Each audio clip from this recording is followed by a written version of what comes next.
आओ करें तैयारी में आपका स्वागत है।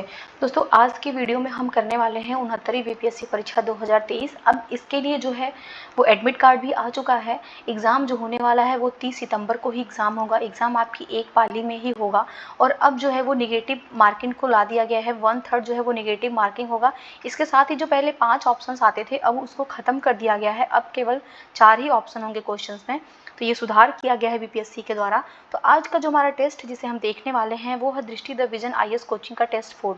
दोस्तों जो टेस्ट 4 है ये इकोनॉमिक्स का टेस्ट है। इसमें जो है पूरी जो इकोनॉमिक्स है उसको इंक्लूड किया गया है और इसके साथ ही जो आर्थिक सर्वेक्षण और बजट है भारत सरकार का और बिहार सरकार का, इन दोनों के ही जो भी इम्पोर्टेंट पॉइंट्स थे उनको क्वेश्चंस के माध्यम से इंक्लूड किया गया इस टेस्ट में।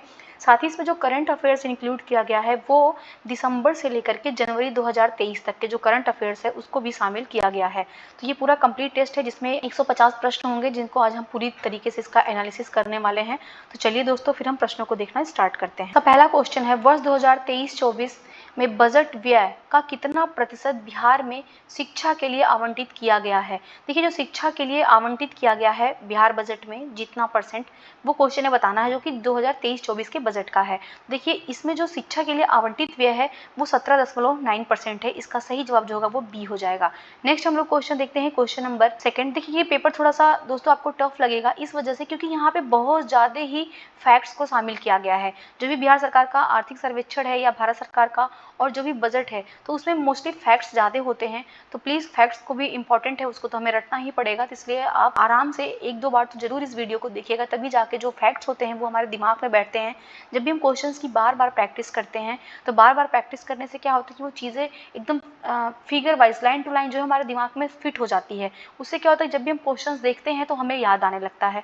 इसलिए जो है वो प्रैक्टिस सेट बहुत इंपॉर्टेंट होता है। उसी के क्रम में आज के टाइम पे जो टेस्ट सीरीज का बहुत ज़्यादा इंपॉर्टेंस बढ़ गया है दोस्तों। तो चलिए फिर हम इसका सेकंड पेपर क्वेश्चन देखते हैं। सेकंड क्वेश्चन है, बिहार बजट 2023-24 के तहत महात्मा गांधी राष्ट्रीय ग्रामीण रोजगार गारंटी योजना जिसको मनरेगा कहा जाता है, इसके लिए कुल कितना आवंटन किया गया है। तो देखिए जो मनरेगा के लिए आवंटन किया गया है वो 3,852 करोड़ रुपए का किया गया। इसका सही जवाब सी हो जाएगा। नेक्स्ट हम लोग क्वेश्चन देखते हैं, क्वेश्चन नंबर 3। बिहार बजट 2023-24 में कुल अनुमानित व्यय कितना है। देखिए जो 2023-24 में व्यय करने का जो योजना बनाई है सरकार, ये कुल कितना व्यय करेगी, तो व्यय करेगी सरकार 2,61,885 करोड़ रुपए। तो इसका सही जवाब ए हो जाएगा। नेक्स्ट हम लोग क्वेश्चन देखते हैं, क्वेश्चन नंबर 4 नंबर क्वेश्चन है, बिहार बजट वर्ष 23-24 के तहत केंद्र से राज्यों को मिलने वाला अनुमानित सहायता अनुदान कितना है। देखिए 2023-24 में केंद्र के द्वारा जो राज्य को मिलने वाला जो अनुमानित सहायता जो उनको अनुदान दिया जाता है वो जो दिया जाएगा वो 53,378 करोड़ रुपए दिया जाएगा। इसका सही जवाब बी हो जाएगा। नेक्स्ट हम लोग क्वेश्चन देखते हैं, क्वेश्चन नंबर 5। आत्मनिर्भर बिहार के 7 निश्चय 2 ये योजना है वहाँ की जो 2020 से 25 के लिए है। इसके तहत वित्तीय वर्ष 23-24 के लिए विभिन्न विभागों का अनुमानित बजट कितना है। तो देखिए इसके लिए जो विभिन्न भागों का अनुमानित बजट है वो 5,000 करोड़ रुपए का रखा गया है। इसका सही जवाब ए हो जाएगा, 5,000 करोड़ रुपए। नेक्स्ट हम लोग क्वेश्चन देखते हैं, नेक्स्ट क्वेश्चन है क्वेश्चन नंबर 6 नंबर क्वेश्चन है, वर्ष 2023-24 में बिहार का अनुमानित बकाया सार्वजनिक ऋण कितना है। देखिए जो बिहार सरकार का जो बकाया सार्वजनिक ऋण है वो है जीएसडीपी का 32.15%। इसका सही जवाब ए हो जाएगा। वो उसके जीएसडीपी का जितनी उसकी जीएसडीपी है उसका 32.15% जो है वो उसका बकाया ऋण है जो अभी सरकार को चुकाना है। नेक्स्ट हम लोग क्वेश्चन देखते हैं, क्वेश्चन नंबर 7। बिहार बजट 23-24 में कुल राजस्व प्राप्तियां कितनी अनुमानित हैं। देखिए जो बिहार बजट है उसमें जो टोटल उसको राजस्व प्राप्तियां प्राप्त होने वाली हैं उसका अनुमान लगाया है सरकार ने, उसको मिलेगा 2,12,327 करोड़ रुपए। इसका सही जवाब बी हो जाएगा। नेक्स्ट हम लोग क्वेश्चन देखते हैं, क्वेश्चन नंबर 8 नंबर क्वेश्चन है, बिहार बजट वर्ष 23-24 के अनुसार बिहार का कुल कर राजस्व कितना अनुमानित है। देखिए बिहार बजट में कहा गया है कि जो भी बिहार सरकार का राजस्व है वो कितना टोटल कितना है, कितना टैक्स जो है वो इसमें अनुमान किया गया है कि उसको टोटल कितना कर राजस्व प्राप्त होगा। तो जो उसको टोटल रेवेन्यू प्राप्त होने वाला है वो प्राप्त होने वाला है उसको 49,700 करोड़ रुपए। इसका सही जवाब बी हो जाएगा। नेक्स्ट हम लोग क्वेश्चन देखते हैं, क्वेश्चन नंबर 9। बिहार बजट 23-24 में उल्लिखित राजस्व प्राप्तियों में से प्रतिबद्ध व्यय का प्रतिशत कितना है। देखिए जो भी सरकार को टोटल राजस्व की प्राप्ति हुई है उस राजस्व प्राप्ति का कितना परसेंट वो सरकार जो है वो व्यय करेगी। तो जो भी प्राप्ति हुई है उसका भी हमने पीछे देख ही लिए क्वेश्चन में कि उसको प्राप्ति हुई है 49,700 करोड़ रुपए का, और उसमें जो सरकार व्यय करेगी वो करेगी 37%। इसका सही जवाब सी हो जाएगा, 37%। देखिए प्रतिबद्ध व्यय में क्या होता है, जो सरकार को व्यय करना ही है, जिसके लिए सरकार इनकार नहीं कर सकती है, उसमें लोगों के वेतन आते हैं, पेंशन आते हैं और जो भी उसको ब्याज भुगतान करना होता है, ये जो है ये प्रतिबद्ध व्यय में शामिल होता है। नेक्स्ट हम लोग क्वेश्चन देखते हैं, क्वेश्चन नंबर 10। बिहार बजट 2023-24 के अनुसार वर्ष 23-24 के अंत में बिहार की अनुमानित बकाया देनदारियां कितनी है। देखिए जो भी बिहार सरकार को 2023-24 के अंत में जो भी बकाया, उसके जो ऋण है, जो भी डेप्ट है, जो उसको चुकाने हैं, वो है उसके जीएसडीपी का 37.8%। का सही जवाब ए हो जाएगा। नेक्स्ट हम लोग क्वेश्चन देखते हैं, नेक्स्ट क्वेश्चन है क्वेश्चन नंबर 11। बिहार में शराब पर प्रतिबंध किस वर्ष लगाया गया था। देखिए जो बिहार में शराब पर प्रतिबंध लगाया गया था वो लगाया गया था 2016 में। इसका सही जवाब बी हो जाएगा, 2016 में लगाया गया था।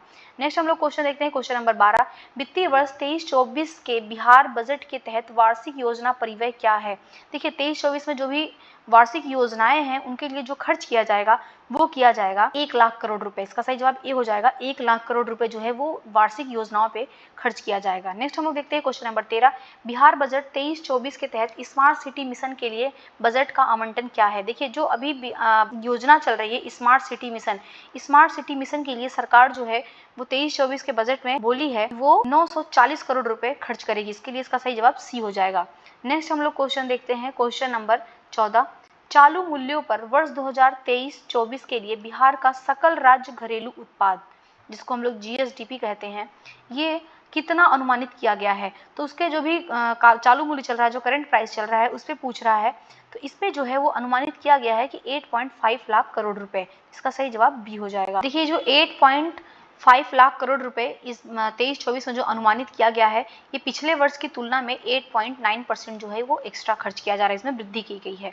नेक्स्ट हम लोग क्वेश्चन देखते हैं, क्वेश्चन नंबर 15। आवधिक श्रम बल सर्वेक्षण जुलाई 2021 से जून 2022 के अनुसार बिहार में बेरोजगारी दर कितनी है। देखिए जो बिहार में बेरोजगारी दर है वो बताना यहाँ पे, ये इंपॉर्टेंट क्वेश्चन है, ध्यान रखिएगा। तो जो बेरोजगारी दर है बिहार की, ये कई बार प्रीवियस पेपर में भी पूछ लिया है, इसलिए इस क्वेश्चन को ध्यान रखिएगा। तो ये वर्तमान में जो बिहार में जो बेरोजगारी दर है वो 6% है। इसका सही जवाब सी हो जाएगा, 6% है। और देखिए जो भारत की बेरोजगारी दर है, इसको भी ध्यान रखिएगा, जो भारत की बेरोजगारी दर है वो 4.1% है। तो इससे तो ज़्यादा है 6%। इसलिए अगर क्वेश्चन इस तरीके से भी घुमा के पूछेगा कि जो बिहार की बेरोजगारी दर है क्या वो भारत की बेरोजगारी दर से कम है या अधिक है, तो ध्यान रखिएगा भारत की जो बेरोजगारी दर है उससे बिहार की बेरोजगारी दर अधिक है। नेक्स्ट हम लोग क्वेश्चन देखते हैं, क्वेश्चन नंबर 16 नंबर क्वेश्चन है, बिहार बजट 23-24 के अनुसार बिहार की अर्थव्यवस्था के लिए निम्नलिखित में से कौन सा कथन जो है वो सही है। तो देखिए बिहार का सकल राज्य घरेलू उत्पाद मौजूदा कीमतों पर 8.59 लाख करोड़ रुपए होने का अनुमान है। देखिए बिल्कुल सही स्टेटमेंट है। जो बिहार सरकार का जो भी सकल राज्य घरेलू उत्पाद है, जो भी उसका जीएसडीपी है, वो मौजूदा कीमतों पर 8.59 लाख करोड़ रुपए होने का अनुमान है। सेकंड है कि राज्य पर जीएसटी को कर राजस्व की प्राप्ति का सबसे बड़ा स्रोत माना जाता है। देखिए जो राज्य में सबसे बड़ा कर प्राप्ति का जो स्रोत है वो जीएसटी को माना जाता है, ये बिल्कुल सही स्टेटमेंट है। तो ए और बी ये तो दोनों सही स्टेटमेंट है। थर्ड जो है कि राज्य राजस्व अधिशेष का 0.5% होने का अनुमान है। देखिए ये जो जीएसडीपी का 0 होने का जो अनुमान है ये गलत है, ये 0.5 नहीं बल्कि इसको 0.6% होने का अनुमान है, इसलिए थर्ड वाला स्टेटमेंट गलत हो जाएगा। ए और बी जो है वो सही है, इसलिए इसका सही जवाब डी हो जाएगा, उपयुक्त में से एक से अधिक। नेक्स्ट हम लोग क्वेश्चन देखते हैं, क्वेश्चन नंबर 17। वर्तमान मूल्य पर 2021-22 में बिहार की अर्थव्यवस्था में किस क्षेत्र का योगदान सबसे कम होने का अनुमान लगाया गया है। देखिए जो वर्तमान मूल्य पर 2021-22 में बिहार की अर्थव्यवस्था है उसका ये अनुमान लगाया गया कि कौन से क्षेत्र में सबसे कम योगदान है। तो सबसे कम जो योगदान है वो है विनिर्माण क्षेत्र में। इसका सही जवाब बी हो जाएगा, विनिर्माण क्षेत्र में। विनिर्माण क्षेत्र में कितना है, तो इसमें 15.1% का है। कृषि में कितना है ये भी ध्यान कर लीजिए, तो ये 26% है। और सेवा क्षेत्र में सबसे अधिक योगदान है वो 59% है। अर्थात जो बिहार सरकार की अर्थव्यवस्था है, की अर्थव्यवस्था में जो 3 सेक्टर होते हैं, एक तो प्राइमरी सेक्टर होता है, एक सेकेंडरी सेक्टर होता है, एक टर्शियरी सेक्टर होता है। देखिए प्राइमरी सेक्टर में क्या होता है, जो भी कृषिगत जो वस्तुएं होती हैं, जैसे वन खनन हो गया, वानिकी हो गया, मत्स्य हो गया, इन सारी चीजों में जो है परसेंटेज है वो 26% का है। ये अर्थव्यवस्था में प्राइमरी सेक्टर जो है उसको 26% का योगदान कर रहा है। सेकेंडरी सेक्टर को औद्योगिक सेक्टर भी कहा जाता है, जिसमें विनिर्माण का कार्य किया जाता है, तो इसमें जो है अनुमान है वो 15.1% ये योगदान दे रहा है। और जो टर्सरी सेक्टर है, जिसमें सेवा वस्तुएं आती हैं, जो प्राथमिक और द्वितीयक क्षेत्र है, इनके विकास में योगदान करता है, वो तृतीयक क्षेत्र है। तो तृतीयक क्षेत्र जो अर्थव्यवस्था में योगदान दे रहा है वो सबसे अधिक दे रहा है, वो 59.6% का योगदान दे रहा है। इस वजह से सबसे अधिक तृतीयक क्षेत्र का है, उसके बाद से प्राथमिक क्षेत्र का है, और फिर जो है वो द्वितीयक क्षेत्र का है। तो जिसका सही जवाब होगा वो हो जाएगा बी, विनिर्माण क्षेत्र। नेक्स्ट हम लोग क्वेश्चन देखते हैं, क्वेश्चन नंबर 18। बिहार बजट 23-24 के अनुसार किस क्षेत्र को सबसे अधिक धनराशि आवंटन प्राप्त हुआ है? देखिए, बजट में जो सबसे अधिक धनराशि आवंटित किया गया है वो शिक्षा में, खेल में, कला और संस्कृति में किया गया है। इसका सही जवाब बी हो जाएगा। इस क्षेत्र में जो टोटल धन का आवंटन हुआ है वो 42,381 करोड़ रुपए का किया गया है। इसके अलावा जो ग्रामीण विकास है, देखिए ग्रामीण विकास में जो किया गया है वो 25,270 करोड़ रुपए का किया गया है। और जो स्वास्थ्य एवं परिवार कल्याण विभाग को दिया गया है वो 16,704 करोड़ रुपए दिया गया है। नेक्स्ट हम लोग क्वेश्चन देखते हैं, क्वेश्चन नंबर 19। बिहार में जेंडर बजटिंग की शुरुआत किस वर्ष हुई है? देखिए, जो जेंडर बजटिंग होता है, जेंडर बजटिंग में क्या होता है कि इसमें लैंगिक समानता होती है उसको सुनिश्चित करने के लिए इसमें योजनाएं को प्रारंभ किया जाता है, जिससे क्या होता है कि जो महिलाओं को लाभ पहुंचाने वाली योजनाएं और पॉलिसीज बनाई जाती है। इसके लिए जो एक प्रथा स्टार्ट हुआ उसी को जेंडर बजटिंग कहा जाता है। इसके लिए मतलब एक अलग ही विभाग बना दिया जाता है कि उसमें इतना रुपया खर्च किया जाएगा। तो अभी जो इसका प्रारंभ किया गया जेंडर बजटिंग का बिहार में, वो किया गया है 2008-9 में। तो इसका सही जवाब ए हो जाएगा, 2008-9 में।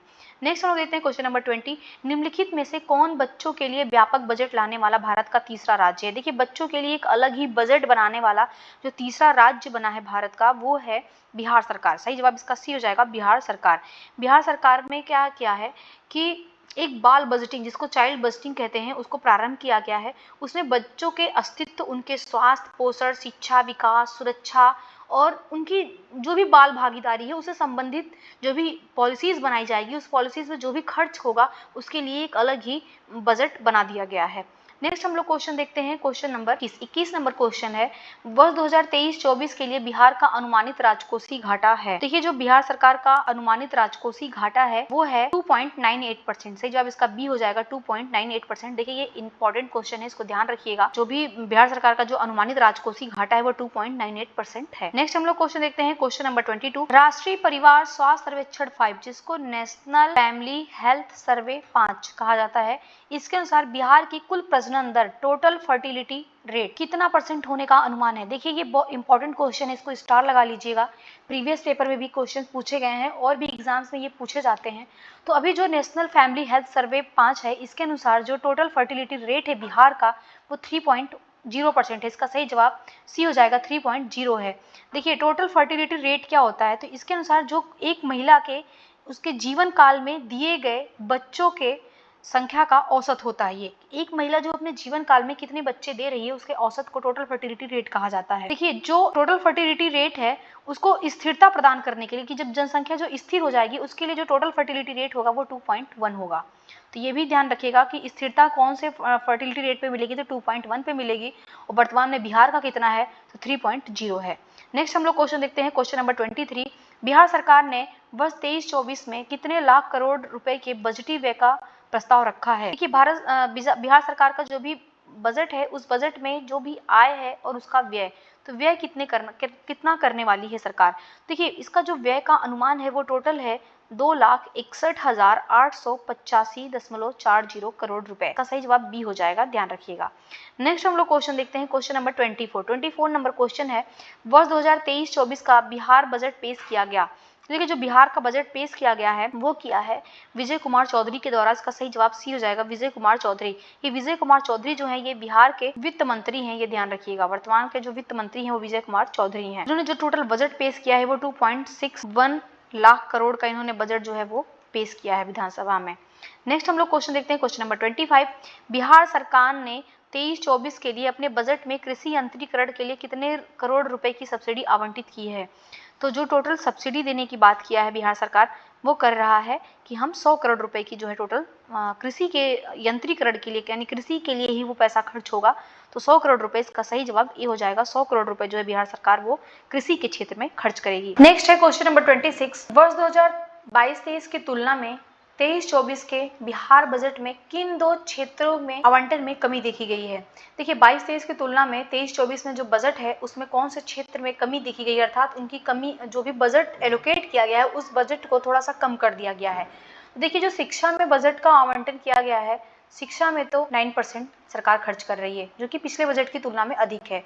इसके अलावा जो स्वास्थ्य में खर्च कर रही है वो 7% कर रही है, ये भी पिछले वर्ष की तुलना में अधिक है, क्योंकि पिछले बार तो केवल 6.3% जो था वो स्वास्थ्य के क्षेत्र में किया गया था। कृषि में जो सरकार कम कर रही है, कृषि में जो खर्च कर रही है वो कर रही है 3.3%। पिछले बार ये कितना था, तो पिछले बार ये 5.8% था, जो राज्यों का औसत है उसके अनुसार से तो ये बिहार बजट में कम खर्च किया गया है, तो कृषि में कमी कर रही है। इसके अलावा जो सड़क और पुल में कर रही है वो टोटल 4% कम खर्च कर रही है। पिछली बार जो ये था वही 4.5% था, तो इसमें भी कमी की गई है। इसके अलावा जो ग्रामीण विकास है, ग्रामीण विकास के लिए जो सरकार खर्च कर रही है वो 10.7% अपने बजट का खर्च कर रही है, और ये तो अधिक है ग्रामीण विकास में। और पुलिस में जो खर्च कर रही है वो 4.9% कर रही है, और ये पिछले बार जो था ये 4.3% था। देखिए यहाँ पे क्या है कि शिक्षा में बढ़ोतरी देखी गई, स्वास्थ्य में बढ़ोतरी देखी गई, पुलिस में बढ़ोतरी हो रही है, ग्रामीण विकास में बढ़ोतरी हो रहा है, परंतु कृषि और सड़क पुल में जो है कमी देखी गई, इसलिए इसका जो सही जवाब होगा वो सी हो जाएगा। नेक्स्ट हम लोग क्वेश्चन देखते हैं, क्वेश्चन नंबर 27। बिहार बजट 23-24 के अनुसार चौथे कृषि रोड मैप में विशेष ध्यान दिया जाएगा। तो देखिए जो फोर्थ कृषि रोड मैप है इसमें जो विशेष ध्यान दिया जाएगा वो दलहन और तिलहन पे दिया जाएगा, इसका सही जवाब ये हो जाएगा, दलहन और तिलहन। इसके अलावा जो 23-24 के बिहार बजट में कई सारे मिशन शुरू किए गए हैं कृषि के क्षेत्र में, जैसे बिहार कंदन मिशन, बिहार दलहन एवं तिलहन विकास मिशन, फसल विविधीकरण मिशन। नेक्स्ट हम लोग क्वेश्चन देखते हैं, क्वेश्चन नंबर 28 नंबर क्वेश्चन है, बिहार बजट 23-24 के अनुसार किस राज्य की विकास दर 10% से अधिक है। जो 10% से अधिक विकास दर है वो है यहाँ पे आंध्र प्रदेश का भी है, राजस्थान का है और बिहार, इन तीनों का ही जो है वो 10% से अधिक विकास दर है, तो इसका सही जवाब हो जाएगा उपयुक्त में से एक से अधिक, अर्थात तीनों का है। देखिए जो आंध्र प्रदेश सरकार का है इसका है 11.4% विकास दर, राजस्थान सरकार का जो है, राजस्थान का जो है वो है 11.4%, और जो बिहार सरकार का है वो है 10.98%। तो ये इन तीनों का जो है वो सबसे अधिक है, और बिहार इसमें से जो है वो सबसे उभरती हुई अर्थव्यवस्था। नेक्स्ट है क्वेश्चन नंबर 29। बिहार सरकार ने 2022-23 में राज्य उत्पाद शुल्क से जीएसडीपी के लगभग डैश राजस्व का बजट रखा है। देखिए जो जीएसडीपी का लगभग 1% जो है वो उसके राजस्व का बजट रखा है, तो इसका सही जवाब बी हो जाएगा। नेक्स्ट हम लोग क्वेश्चन देखते हैं, क्वेश्चन नंबर 30। बिहार में आउटकम बजट की शुरुआत किस वर्ष हुई है। देखिए आउटकम बजट क्या है, तो आउटकम बजट का जो उद्देश्य है ये विकास कार्यक्रमों का प्रबंधन करना और उनके प्रबंधन करने वाले जो विभिन्न मंत्रालय हैं उनके प्रदर्शन की निगरानी करना है। तो इसके लिए जो है एक अलग बजट का अनाउंस किया जाता है, कितना बजट जो है इसके लिए खर्च किया जाएगा। नेक्स्ट हम लोग क्वेश्चन देखते हैं, क्वेश्चन नंबर 31 नंबर क्वेश्चन है, आर्थिक सर्वेक्षण 2022-23 के अनुसार वर्ष 2021-22 में स्थिर मूल्यों पर बिहार के सकल राज्य घरेलू उत्पाद जीएसडीपी की वृद्धि दर कितनी है। देखिए जो जीएसडीपी की वृद्धि दर पूछ रहा है वो भी स्थिर मूल्यों पर, तो वो है 10.98%, इसका सही जवाब बी हो जाएगा, 10.98%। देखिए ये भी इंपॉर्टेंट क्वेश्चन है, इसको ध्यान रखिएगा। नेक्स्ट हम लोग क्वेश्चन देखते हैं, क्वेश्चन नंबर 32 नंबर क्वेश्चन है, प्रति व्यक्ति आय के घटते क्रम में बिहार के जिलों का सही क्रम चुनिए। तो यहाँ पे जो प्रति व्यक्ति आय है, जो पर कैपिटा इनकम है, इसके घटते क्रम में बिहार के जिले बताना है कि सबसे अधिक कहाँ का है, फिर उसके बाद कहाँ का है, फिर उसके बाद कहाँ का है। देखिए जो सबसे अधिक प्रति व्यक्ति आय है वो पटना की है, उसके बाद से बेगूसराय का है, उसके बाद से मुंगेर का है। तो इसका जो सही जवाब हो जाएगा वो हो जाएगा ये, इसका सही जवाब पटना, बेगूसराय, मुंगेर। देखिए पटना का जो प्रति व्यक्ति आय है ना वो 1,15,239 रुपए है, बेगूसराय का 45,497 रुपए है, और मुंगेर का जो है वो 42,793 रुपए। नेक्स्ट हम लोग क्वेश्चन देखते हैं, क्वेश्चन नंबर 33 नंबर क्वेश्चन है कि बिहार के आर्थिक सर्वेक्षण 22-23 के अनुसार सड़क घनत्व के मामले में बिहार का कौन सा स्थान। देखिए जो सड़क घनत्व के मामले में बिहार का देश में जो स्थान है वो है तीसरा स्थान, इसका सही जवाब सी हो जाएगा, तीसरा स्थान है। नेक्स्ट हम लोग क्वेश्चन देखते हैं, क्वेश्चन नंबर 34 नंबर क्वेश्चन है, बिहार के आर्थिक सर्वेक्षण 22-23 के अनुसार वर्ष 21-22 में बिहार में प्रति व्यक्ति ऊर्जा खपत कितनी है। देखिए जो प्रति व्यक्ति ऊर्जा खपत है बिहार में, जहां वो 2017-18 में क्या था कि ये ऊर्जा खपत था 280 किलोवाट। अब 2020-21 और 22 में बढ़कर ये हो गया है 329 किलोवाट। इसका सही जवाब जो हो जाएगा वो बी हो जाएगा, 329 किलोवाट। नेक्स्ट हम लोग क्वेश्चन देखते हैं, क्वेश्चन नंबर 35 नंबर क्वेश्चन है, बिहार के आर्थिक सर्वेक्षण 22-23 के अनुसार बिहार के कुल पुलिस बल में महिलाओं का प्रतिशत लगभग कितना है। देखिए ये इंपॉर्टेंट क्वेश्चन है, इसको भी स्टार लगा लीजिएगा। तो देखिए जो बिहार के आर्थिक सर्वेक्षण 22-23 के अनुसार जो बिहार का जो टोटल पुलिस बल है उसमें जो महिलाओं का परसेंटेज है वो है 24.3%। इसका सही जवाब सी हो जाएगा। 24.3% जो है वो महिलाओं का प्रतिशत है। देखिए ये जो आर्थिक सर्वेक्षण है या टोटल जो एक वर्ष का करंट है, इसके लिए मैंने एडुटेरिया का जो करंट अफेयर वार्षिकांक है उसमें हमने इन सारी प्रश्नों को डिटेल्स में किया है। तो जिन लोगों ने अगर वो वीडियोस को नहीं देखा है प्लीज उसको जाके देख सकते हैं। अलग से ही एक पूरा बिहार बजट और आर्थिक सर्वेक्षण पे एक वीडियो बनी हुई है जिसमें इन सारे फैक्ट्स को इंक्लूड किया है मैंने। नेक्स्ट हम लोग क्वेश्चन देखते हैं, क्वेश्चन नंबर 36 नंबर क्वेश्चन है, बिहार के आर्थिक सर्वेक्षण 22-23 के अनुसार 2020-21 में बिहार में फसल गहनता कितनी थी। देखिए जो 22-23 के अनुसार पूछ रहा है कि जो उसके पहले यानी 20-21 में जो फसल की गहनता थी वो कितनी थी। तो उस समय जो फसल की गहनता थी वो 144% थी। इसका सही जवाब बी हो जाएगा, 144% थी। उस समय क्या था कि 20-21 में जो भी बिहार में शुद्ध बोया गया क्षेत्र था वो 50.5 लाख हेक्टेयर का था, जबकि फसल की जो गहनता है वो 144% थी। ये ध्यान रखिएगा, क्षेत्र जो था वो 50.5 लाख हेक्टेयर का था और वो परसेंटेज में तो 144। नेक्स्ट हम लोग क्वेश्चन देखते हैं, क्वेश्चन नंबर 37, बिहार के आर्थिक सर्वेक्षण 22-23 के अनुसार वर्ष 2016 से लेकर के 20 में बिहार में जन्म के समय जो जीवन प्रत्याशा कितनी थी। देखिए 16 से 20 में जो जन्म के समय जीवन प्रत्याशा है, ये भी इंपॉर्टेंट क्वेश्चन, इसको ध्यान रखिएगा। वो जीवन प्रत्याशा जो है वो 69.5% इसका 69.5 वर्ष, इसका सही जवाब बी हो जाएगा। अभी भारत का टोटल कितना है तो ये ध्यान रखिएगा, भारत का जो है वो 70 वर्ष है और ये इससे जो है वो 0.5 वर्ष कम है, तो ये भी ध्यान रखिएगा, इससे जो है 0.5 वर्ष कम है। नेक्स्ट हम लोग क्वेश्चन देखते हैं, क्वेश्चन नंबर 38 नंबर क्वेश्चन है, एक समुदाय संचालित कैंटीन मॉडल इसकी शुरुआत की गई थी। देखिए जो दीदी की रसोई है ये एक समुदाय संचालित कैंटीन मॉडल है और इसको जब प्रारंभ किया गया था तो बिहार जो ग्रामीण आजीविका संवर्धन सोसाइटी के द्वारा इसको प्रारंभ किया गया था और इसे जिला उप विभागीय अस्पतालों में कैंटीन चलाने के लिए एक जीविका के नाम से जाना जाता है। इस वजह से इसका जो सही जवाब होगा वो जीविका द्वारा और बिहार ग्रामीण आजीविका संवर्धन सोसाइटी इनके द्वारा ये प्रारंभ किया गया था। तो ए और सी इसका जो है सही जवाब होगा, तो इसलिए इसका डी होगा आंसर, उपयुक्त में से एक से अधिक। नेक्स्ट हम लोग क्वेश्चन देखते हैं, क्वेश्चन नंबर 39, बिहार के आर्थिक सर्वेक्षण 22-23 में निम्नलिखित में से कौन सा कथन जो है सत्य है। तो आर्थिक सर्वेक्षण बिहार का जो 22-23 का है उसके अनुसार से स्टेटमेंट को चेक करना है। तो पहला है कि बिहार में द्वितीय क्षेत्र में 18.3% की वृद्धि दर हुई है। देखिए बिल्कुल सही है, जो द्वितीय क्षेत्र में वृद्धि दर है वो 18.3% का है, तो ये बिल्कुल सही जवाब है। और सेकंड है कि बिहार में तृतीय क्षेत्र में 60.60% की वृद्धि हुई है। देखिए ये भी बिल्कुल सही स्टेटमेंट है। तृतीय क्षेत्र में क्या था कि पहले 59.3% था, अब इसकी जो वृद्धि दर है वो 60.7% की हुई है, तो सेकेंड वाला स्टेटमेंट भी सही है। और थर्ड है कि बिहार में जो प्राथमिक क्षेत्र है वो 21.2% की वृद्धि दर हुई है। देखिए ये भी बिल्कुल सही स्टेटमेंट है। तीनों के ही सही होने की वजह से इसका जो सही जवाब होगा वो डी हो जाएगा, उपयुक्त में से एक से अधिक। नेक्स्ट हम लोग क्वेश्चन देखते हैं, क्वेश्चन नंबर 40, बिहार के आर्थिक सर्वेक्षण 22-23 के अनुसार 21-22 में राज्य के कुल व्यय में सामाजिक सेवा व्यय का कितना प्रतिशत है। देखिए जो सामाजिक सेवा व्यय का परसेंटेज है वो 42.4% है, इसलिए इसका सही जवाब सी हो जाएगा, 42.4%। नेक्स्ट हम लोग क्वेश्चन देखते हैं, क्वेश्चन नंबर 41 नंबर क्वेश्चन है, बिहार के आर्थिक सर्वेक्षण 22-23 के अनुसार वर्ष 19 से 21 में बिहार में रिपोर्ट किए गए कुल प्रसव में संस्थागत प्रसव का प्रतिशत कितना है। देखिए जो संस्थागत प्रसव का प्रतिशत है बिहार में वो टोटल है 76.2%। जितनी भी रिपोर्ट आई है, रिपोर्ट के अनुसार जो भी प्रसव हुआ है, जो भी उनकी डिलीवरी की गई है, वो डिलीवरी जो है वो इंस्टीट्यूशनल डिलीवरी हुई है, मतलब प्रॉपर एक हॉस्पिटल में जाकर के डिलीवरी कराई गई है, वो 76.2% ने कराया है। नेक्स्ट हम लोग क्वेश्चन देखते हैं, क्वेश्चन नंबर 42 नंबर क्वेश्चन है कि वर्ष 21-22 में जीएसडीपी की वृद्धि निम्नलिखित में से कौन से क्षेत्र में महत्वपूर्ण योगदान करता है।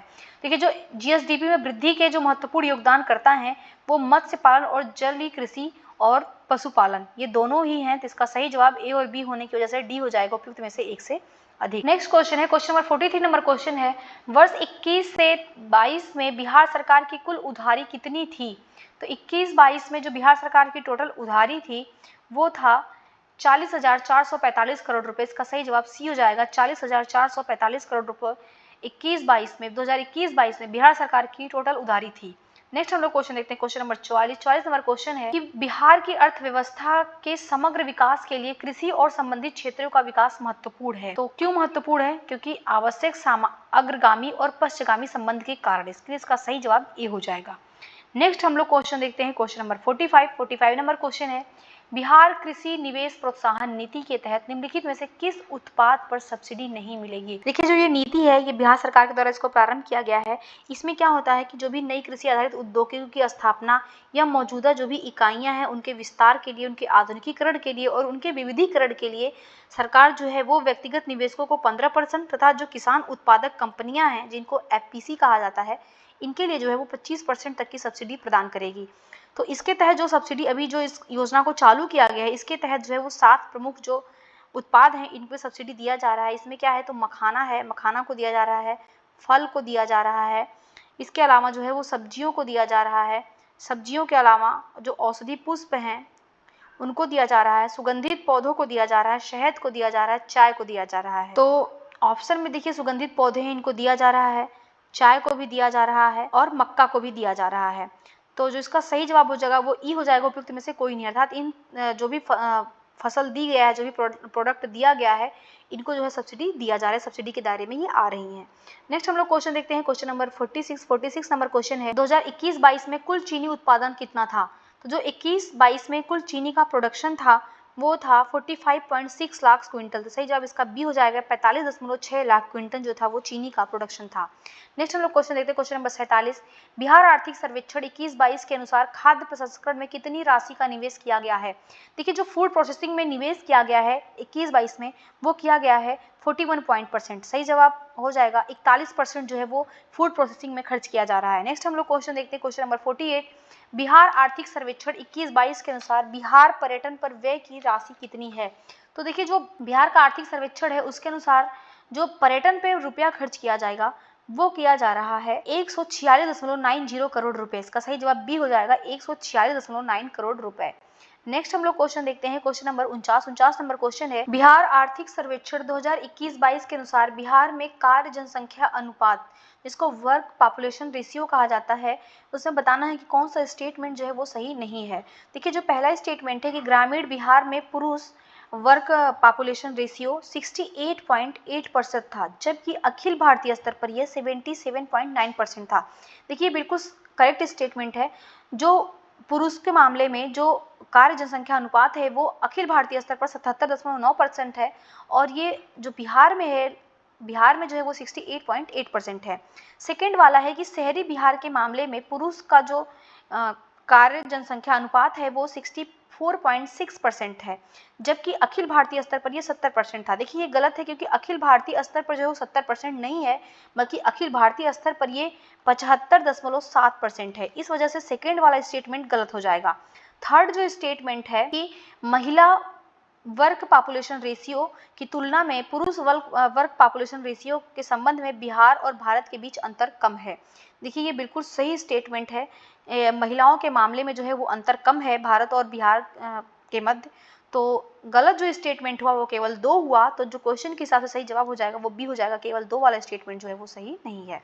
नेक्स्ट हम लोग क्वेश्चन देखते हैं, क्वेश्चन नंबर 50 नंबर क्वेश्चन है भारत में वाहन पंजीकरण 2020 से 22 के बढ़ते क्रम के अनुसार निम्नलिखित में से राज्यों का सही क्रम चुनिए। देखिए भारत में जो है वाहन पंजीकरण के मामले में पूछ रहा है कहाँ पे जो है पंजीकरण सबसे अधिक है और कहाँ पे कम है। देखिए इसका जो सही जवाब है वो सी है।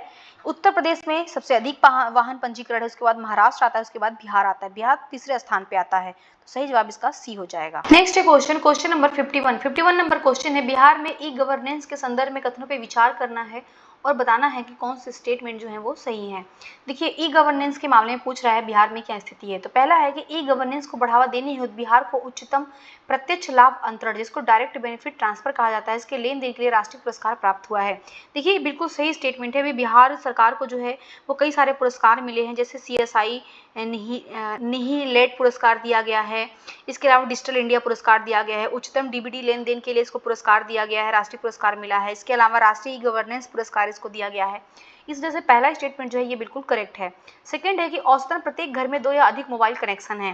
देखिए ये बिल्कुल सही स्टेटमेंट है। बिहार में क्या है कि औसतन प्रत्येक घर में जो है 2 या उसके अधिक ही फोन कनेक्शन है। तो सेकंड वाला भी गलत है, सही है। और थर्ड जो है कि लगभग हर घर में इंटरनेट की पहुंच है और 98.7% जो ग्राम पंचायत हैं वो भारत जो ग्राम पंचायत है वो भारत नेट के अंतर्गत कवर किया गया है। देखिए जो थर्ड स्टेटमेंट है ये भी बिल्कुल 100% करेक्ट स्टेटमेंट है कि लगभग हर घर में जो इंटरनेट की पहुंच है बिहार में, और वहाँ पे जो परसेंटेज है वो 98.7% है, और जो ग्राम पंचायत नेट के अंतर्गत ये सभी को नेट का आवंटन किया गया है उसी के अंतर्गत ये कवर किए जाते हैं। तो तीनों स्टेटमेंट जो है वो सही है, इसलिए जो इसका सही जवाब हो जाएगा वो हो जाएगा डी, उपयुक्त में से एक से अधिक।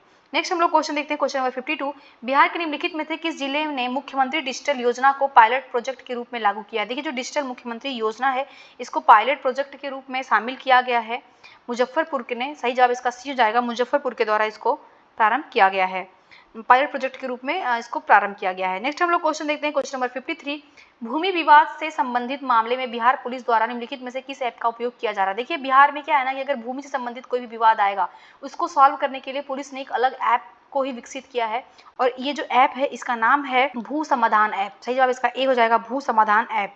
ये सारे ही जो भी भू विवाद से संबंधित मामले हैं उस पर नजर रखेगा। नेक्स्ट हम लोग क्वेश्चन देखते हैं, क्वेश्चन नंबर 54 नंबर क्वेश्चन है, वर्ष 2021-22 में बिहार की उपलब्ध विद्युत क्षमता कितनी है? तो 21-22 में जो बिहार की उपलब्ध विद्युत क्षमता है वो है टोटल 7,785 मेगावाट, से जब इसका बी हो जाएगा 7,785 मेगावाट। नेक्स्ट हम लोग क्वेश्चन देखते हैं, क्वेश्चन नंबर 55 नंबर क्वेश्चन है कि बिहार में 21-22 में वास भूमि के वितरण के लिए बजट में कितना आवंटन था? देखिए जो भी घर बनाने के लिए, रहने के लिए 2021-22 में जो भी बजट में आवंटन किया गया है वो टोटल किया गया है 7,148.99 करोड़ रुपए, इसका सही जवाब ए हो जाएगा। नेक्स्ट हम लोग क्वेश्चन देखते हैं, क्वेश्चन नंबर 56, 7 निश्चय 2 के तहत प्रत्येक वार्ड के लिए मुख्यमंत्री ग्रामीण सोलर स्ट्रीट लाइट योजना शुरू किया गया है। देखिए बिहार सरकार में क्या है कि बिहार राज्य में मुख्यमंत्री ग्रामीण सोलर स्ट्रीट लाइट योजना प्रारंभ किया गया है, और ये प्रत्येक वार्ड के लिए प्रारंभ किया गया, प्रत्येक वार्ड में जो स्ट्रीट लाइट लगाई जाएगी, और इसको 7 निश्चय 2 के तहत प्रारंभ किया गया है। तो इसके तहत क्या होगा कि जो भी 10 सोलर स्ट्रीट लाइट है वो लगाने का ऐलान किया गया है कि प्रत्येक वार्ड में जो है वो 10-10 जो है सोलर स्ट्रीट लाइट लगाई जाएगी, इसलिए जो सही जवाब होगा वो सी हो जाएगा।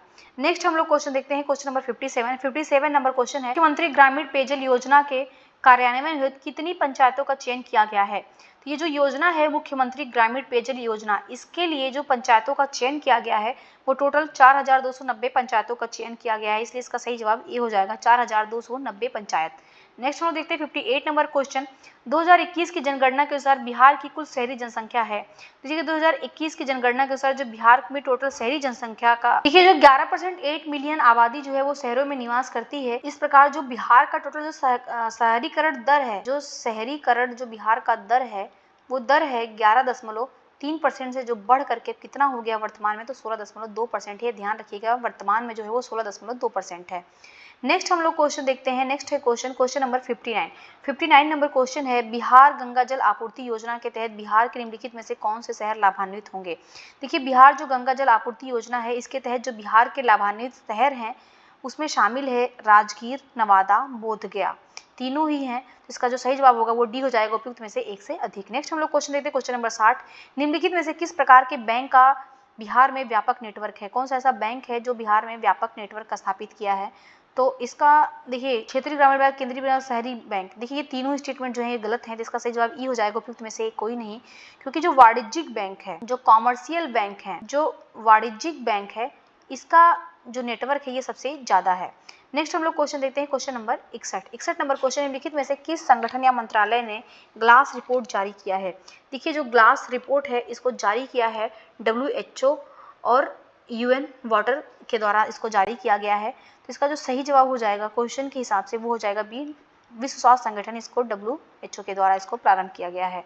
ये ग्लास रिपोर्ट जो है वो जारी किया गया है। नेक्स्ट हम लोग क्वेश्चन देखते हैं, क्वेश्चन नंबर 62 नंबर क्वेश्चन है, महापरिनिर्वाण दिवस प्रतिवर्ष मनाया जाता है। देखिए जो महापरिनिर्वाण दिवस है ये प्रतिवर्ष जो मनाया जाता है, ये पहली चीज तो ये बाबा भीमराव अंबेडकर जो हैं, जिसको हम लोग BR अम्बेडकर कहते हैं, तो BR अम्बेडकर के लिए उनको श्रद्धांजलि दिया जाता है, उनको याद किया जाता है, इसी उपलक्ष्य में इसको मनाया जाता है। और ये प्रत्येक वर्ष जो है वो 6 दिसंबर को मनाया जाता है, ये ध्यान रखिएगा। देखिए भीमराव अंबेडकर जो थे ना, उनके द्वारा जो भी उन्होंने सामाजिक योगदान दिया था, जो भी उपलब्धि थी उनकी, उनको याद करने के लिए इस दिवस को मनाया जाता है। और अंबेडकर जो थे वो बौद्ध नेता के रूप में थे, इस कारण भी इनकी पुण्यतिथि को इसी रूप में मनाया जाता है। तो क्वेश्चन में तो देखिए भीमराव अंबेडकर का कहीं नाम ही नहीं दिया है, तो इसका जो सही जवाब होगा वो हो जाएगा ई, उपयुक्त में से कोई नहीं। परंतु आप ये ध्यान रखिएगा जो महापरिनिर्वाण दिवस है वो डॉक्टर भीमराव अंबेडकर की जो उनका मृत्यु जो हुआ था, जो पुण्यतिथि थी, उसी को इस दिवस के रूप में मनाया जाता है। नेक्स्ट हम लोग देखते हैं क्वेश्चन नंबर 63।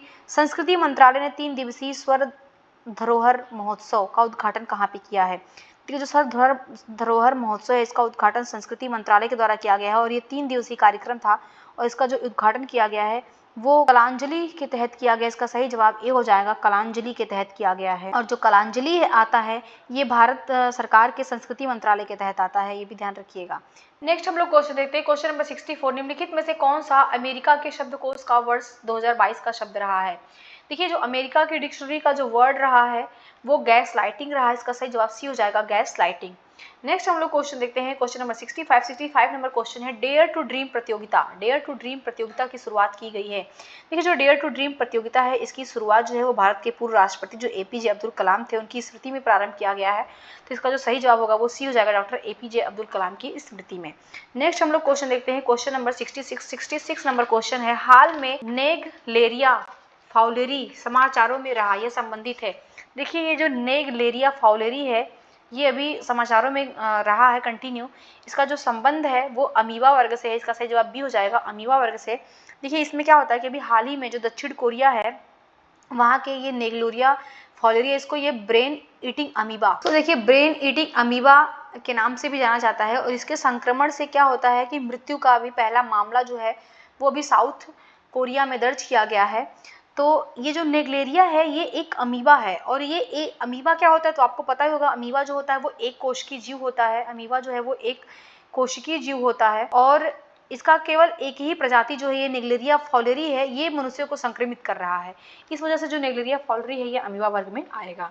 नेक्स्ट हम लोग क्वेश्चन देखते हैं, क्वेश्चन नंबर 67 नंबर क्वेश्चन, निम्नलिखित में से किस देश ने फीफा विश्व कप 2022 जीता है? देखिए जो फीफा वर्ल्ड कप 2022 हुआ है, पहली चीज तो इसका आयोजन कहाँ पे किया गया है? इसका जो आयोजन है वो अर्जेंटीना के कतर में हुआ है, ये ध्यान रखिएगा। इसका आयोजन जो है वो अर्जेंटीना के कतर में किया गया है और इसमें जो जीत हासिल किया है वो अर्जेंटीना ने हासिल किया है।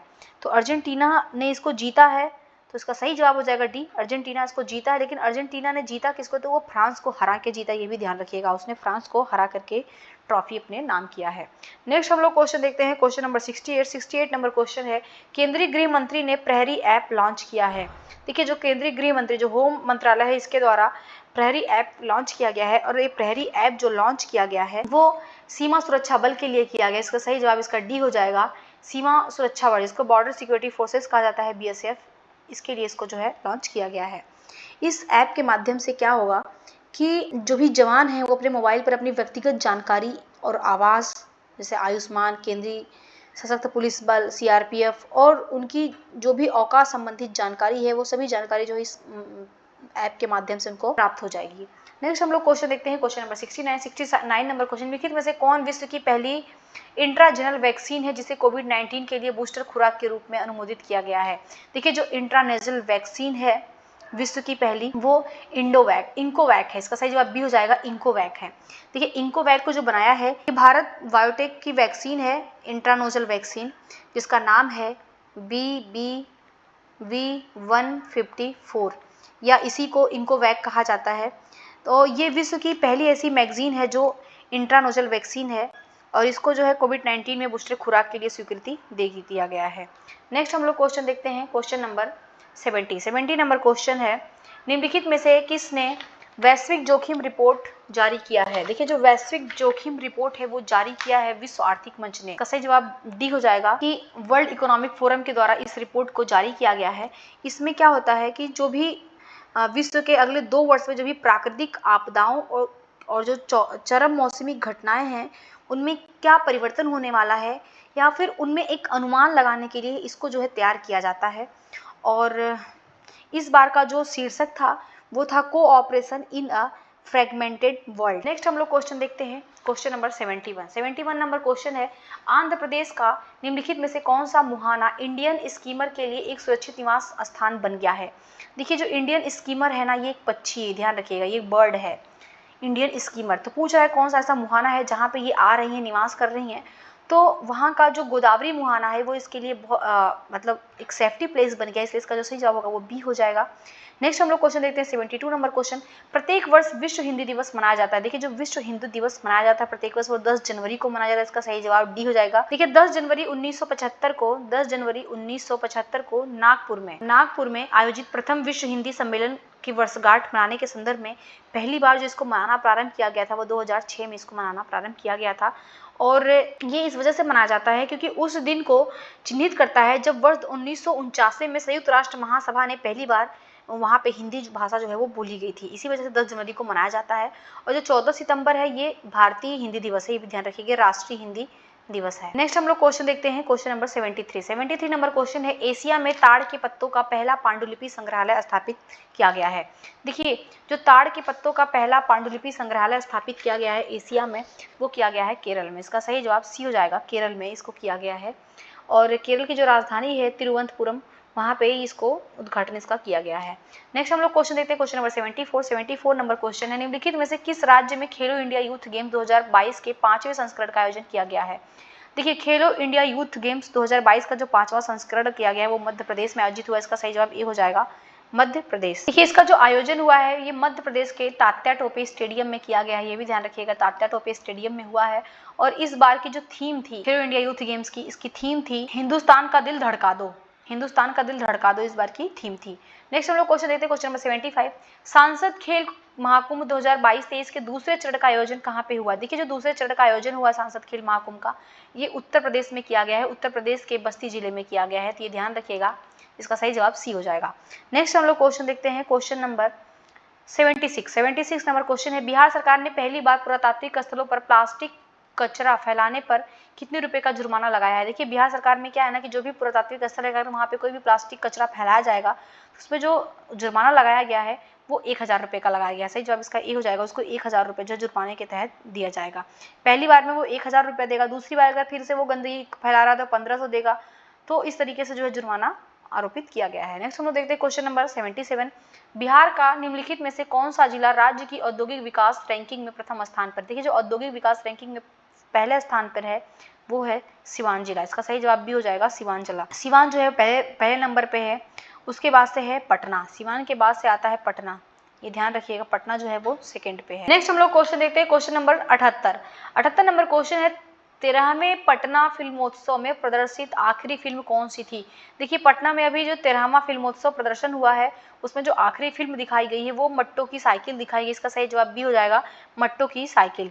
देखिए ये जो आयोजन इसका किया गया है वो कालिदास रंगालय पटना में इसका किया गया है, ये भी ध्यान रखिएगा, कालिदास रंगालय पटना में किया गया है। Next question, question number 79 number question है, भारत का निम्नलिखित में से कौन सा राज्य प्रधानमंत्री formalisation of micro food processing enterprises में शीर्ष पर रहा है। देखिए जो micro food processing enterprises scheme है इसका जो प्रारंभ किया गया है ये 2020 में इस योजना को प्रारंभ किया गया है। और इसका जो उद्देश्य इस योजना का, ये मौजूदा सूक्ष्म खाद्य प्रसंस्करण उद्योगों को उन्नत करने के लिए वित्तीय, तकनीकी और व्यावसायिक सहायता प्रदान करता है। और ये जो क्वेश्चन ये भी ध्यान रखिएगा कि इसमें कौन सी मिनिस्ट्री के द्वारा इसको प्रारंभ किया गया है, तो खाद्य प्रसंस्करण उद्योग मंत्रालय जिसको मोफी कहा जाता है, इसके द्वारा जो है इसको प्रारंभ किया गया है। और बिहार सरकार जो है ये इसमें प्रथम स्थान पर है, ये भी ध्यान रखिएगा, बिहार सरकार जो है इसमें प्रथम स्थान पर है, प्रथम पायदान पे जो है बिहार सरकार है। तो ऑप्शन में तो नहीं है, तो इसलिए इसका जो सही जवाब होगा वो डी हो जाएगा, उपयुक्त में से कोई नहीं। नेक्स्ट हम लोग क्वेश्चन देखते हैं, क्वेश्चन नंबर 80 नंबर क्वेश्चन है, बिहार के निम्नलिखित में से किस जिले में पहले सेल्फ मूड और डिजिटल कोर्ट का गठन किया गया है। देखिए बिहार सरकार में जो पहला सेल्फ मूड और डिजिटल कोर्ट बनाया गया है वो भागलपुर ने बनाया, इसका सही जवाब भी हो जाएगा, भागलपुर में इसका गठन किया गया है। नेक्स्ट हम लोग क्वेश्चन देखते हैं, क्वेश्चन नंबर 81 नंबर क्वेश्चन है, door to door parcel product योजना, door to door parcel product योजना किस रूट पर शुरू की गई है। तो देखिए इस योजना को जो प्रारंभ किया गया है वो पटना हावड़ा रूट पे किया गया है और इसके अलावा पटना पुणे रूट पे किया गया है, इसलिए इसका जो सही जवाब होगा वो हो जाएगा डी, उपयुक्त में से एक से अधिक। देखिए इसके तहत होगा क्या कि अब जो पोस्टमैन है वो पोस्टमैन पार्सल को इस पर दिए जो ये पता दिया गया है वो खुद जा करके वहाँ पे पार्सल को पहुँचाएगा और पार्सल को ले करके आएगा। इसके तहत जो है ये door to door parcel product योजना को प्रारंभ किया गया है। नेक्स्ट हम देखते हैं क्वेश्चन नंबर 82, भारत के आकांक्षी प्रखंड कार्यक्रम में बिहार के कितने प्रखंडों को शामिल किया गया है? तो इसमें बिहार के टोटल 61 प्रखंडों को शामिल किया गया। इसका सही जवाब सी हो जाएगा, 61 प्रखंड इसमें जो है शामिल हैं। नेक्स्ट हम देखते हैं क्वेश्चन नंबर 83, सुभद्रा देवी को पद्मश्री से सम्मानित किया गया है। पद्म पुरस्कार है, पद्म पुरस्कार जो है वो देश के सर्वोच्च नागरिक पुरस्कारों में से आता है और इसमें जो है 3 श्रेणियां होती हैं। 3 श्रेणियों के तहत जो है पद्म पुरस्कार दिए जाते हैं। पहला तो होता है जिसको पद्म विभूषण कहा जाता है, इसके अलावा पद्म भूषण होता है, इसके अलावा पद्मश्री होता है। और ये जो पुरस्कार दिया जाता है ये कला, सामाजिक कार्य, सार्वजनिक मामले, विज्ञान, इंजीनियरिंग, व्यापार, उद्योग, चिकित्सा, साहित्य एवं शिक्षा, खेल, सिविल सेवा, ऐसे बहुत सारे जो विभिन्न विषय होते हैं या गतिविधियां होती हैं जिनमें जो कोई उत्कृष्ट कार्य किया होता है उसके तहत जो ये सम्मान प्रदान किया जाता है। और इसको जो पुरस्कार ये दिया जाता है पद्म पुरस्कार, इसको प्रत्येक गणतंत्र दिवस के अवसर पर इसकी घोषणा की जाती है। गणतंत्र दिवस जो 26 जनवरी को मनाया जाता है, इस अवसर पर जो इसकी घोषणा की जाती है। और अभी वर्तमान में जो इन पुरस्कारों की तरह जो पद्मश्री पुरस्कार दिया गया है, इसके तहत बिहार के 3 लोगों को चयन हुआ है। वो 3 लोग कौन है? तो इसमें तो एक सुभद्रा देवी हैं, इसके अलावा आनंद कुमार हैं, इसके अलावा कपिल देव हैं। इन लोगों को दिया गया है। सुभद्रा कुमारी का जो क्षेत्र है वो कला के क्षेत्र से संबंधित है, तो इसका जो सही जवाब होगा वो बी हो जाएगा, कला के क्षेत्र से संबंधित है। कपिल देव जो है वो भी कला के क्षेत्र से संबंधित है और जो आनंद कुमार हैं वो साहित्य और शिक्षा के क्षेत्र में उनको दिया गया है। देखिए जो सुभद्रा कुमारी हैं ये कला के क्षेत्र से संबंधित हैं और ये जो है वो मधुबनी पेंटिंग आर्टिस्ट है, ये भी ध्यान रखिएगा, ये मधुबनी पेंटिंग आर्टिस्ट हैं सुभद्रा देवी। नेक्स्ट हम लोग क्वेश्चन देखते हैं क्वेश्चन नंबर 84 नंबर क्वेश्चन है, कीर्ति राज सिंह निम्नलिखित में से किस खेल से संबंधित है? देखिए जो कीर्ति राज सिंह का संबंध है वो पावर लिफ्टिंग से संबंधित है, इसका सही जवाब भी हो जाएगा पावर लिफ्टिंग। अभी क्या है कि बिहार के पटना जिले की जो कीर्ति राज सिंह है उन्होंने न्यूजीलैंड में संपन्न हुआ जो जूनियर कॉमनवेल्थ पावर लिफ्टिंग प्रतियोगिता, वहां पे उन्होंने जो है वो 6 स्वर्ण पदक जीता, उन्होंने 6 गोल्ड जीता है, इस वजह से ये अभी सुर्खियों में बने हुए हैं। नेक्स्ट हम लोग क्वेश्चन देखते हैं। नेक्स्ट है क्वेश्चन नंबर 85 नंबर क्वेश्चन है, कोसी मोची लिंक परियोजना से बिहार के किस क्षेत्र को लाभ होगा? देखिए जो कोसी मोची लिंक परियोजना है इसको जो है पूर्णिया, कटिहार, किशनगंज और अररिया जिला इसमें शामिल है, 4 जिला इसमें शामिल हैं, तो इसका जो सही जवाब होगा वो सी हो जाएगा, पूर्णिया, कटिहार, किशनगंज और अररिया। नेक्स्ट है क्वेश्चन नंबर 86, बिहार के किस जिले में जनसंख्या की दशकीय वृद्धि दर सबसे कम है? देखिए जो दशकीय वृद्धि दर होती है जनसंख्या की, इसका मतलब होता है कि किसी विशेष दशक में जो कुल जनसंख्या की वृद्धि का परसेंटेज होता है ये। देखिए जो भारत का वर्तमान में है, भारत में जो जनसंख्या वृद्धि दर है वो 17.7% है। और जो बिहार का है तो बिहार में देखिए क्वेश्चन में जो पूछा कि सबसे कम कहाँ पे है, तो बिहार में जो सबसे कम है वो गोपालगंज का है, सही जवाब इसका बी हो जाएगा। गोपालगंज का जो है वो जनसंख्या वृद्धि दर सबसे कम है, उसका 19.2% है। और सबसे अधिक जो वृद्धि दर है वो मधेपुरा का है बिहार में, और इसका जो है वो 31.12% है। और 2001 से लेकर के 11 तक की जो बिहार की जनसंख्या वृद्धि दर है वो भी ध्यान रखिएगा, वो 25.4%। नेक्स्ट हम लोग क्वेश्चन देखते हैं क्वेश्चन नंबर 87 नंबर क्वेश्चन है, बिहार में सर्वाधिक एवं न्यूनतम प्रति व्यक्ति आय वाले जिले हैं। देखिए जो प्रति व्यक्ति आय सर्वाधिक जिला है वो पटना का है और जो सबसे न्यूनतम है वो शिवहर का है, इसका सही जवाब ए हो जाएगा, पटना की सर्वाधिक है और न्यूनतम जो है वो शिवहर का है। नेक्स्ट है क्वेश्चन नंबर 88 डैश दिया है, किसके साथ बिहार राज्य सरकार ने आगामी जनगणना में जाति विवरण एकत्र करने का अनुरोध किया है? देखिए जो आगामी जनगणना होगी वो पहली डिजिटल जनगणना होगी, ये भी ध्यान रखिएगा, वो पहली जो है वो डिजिटल जनगणना होगी। और बिहार, महाराष्ट्र और उड़ीसा ये जो सरकारें हैं ये आगामी जनगणना में ये अपने जाति विवरण को भी एकत्र करने का अनुरोध किया है, तो इसका जो सही जवाब होगा वो भी हो जाएगा कि महाराष्ट्र, उड़ीसा के साथ जो है बिहार ने ये काम करने का अनुरोध किया है। नेक्स्ट हम देखते हैं क्वेश्चन नंबर 89, बिहार के न्यूनतम तथा सर्वाधिक लिंगानुपात वाले 2 जिले कौन से हैं? तो बिहार में जो न्यूनतम लिंगानुपात है, न्यूनतम जो है वो मुंगेर जिले का है, मुंगेर में जो लिंगानुपात है वो 876 है, और जो सर्वाधिक है वो गोपालगंज का है, गोपालगंज में जो लिंगानुपात है वो 1021 है, तो इसका जो सही जवाब होगा वो ए हो जाएगा। नेक्स्ट हम लोग क्वेश्चन देखते हैं क्वेश्चन नंबर 19, बिहार में किस जिले में जनसंख्या घनत्व सर्वाधिक है? जो जनसंख्या घनत्व बिहार में जो सर्वाधिक है वो शिवहर की है, शिवहर का जो जनसंख्या घनत्व है वो 1880 है, तो तो इसका जो सही जवाब होगा वो बी हो जाएगा। और जो सबसे कम जनसंख्या घनत्व है वो कैमूर का है। बिहार में जो सबसे कम जनसंख्या घनत्व है वो कैमूर जिले की है और वहाँ पे जो जनसंख्या घनत्व है वो 488 प्रति व्यक्ति किलोमीटर है। नेक्स्ट हम लोग क्वेश्चन देखते हैं, क्वेश्चन नंबर 91 नंबर क्वेश्चन, निम्नलिखित में से कौन सा एक उत्पादन का घटक नहीं है। देखिए जो उत्पादन के फैक्टर होते हैं कौन से नहीं है, तो देखिए उत्पादन के फैक्टर में भूमि भी होता है, श्रम भी होता है, मानव पूंजी भी होता है। तो ये तीनों की होने वजह से सही जवाब जो होगा वो ई हो जाएगा, उपयुक्त में से कोई नहीं, क्योंकि तीनों जो है वो उत्पादन के घटक हैं। नेक्स्ट क्वेश्चन नंबर 92, भारत में कैलोरी आवश्यकता के संदर्भ में कौन सा कथन जो है वो सही नहीं है, बताना है।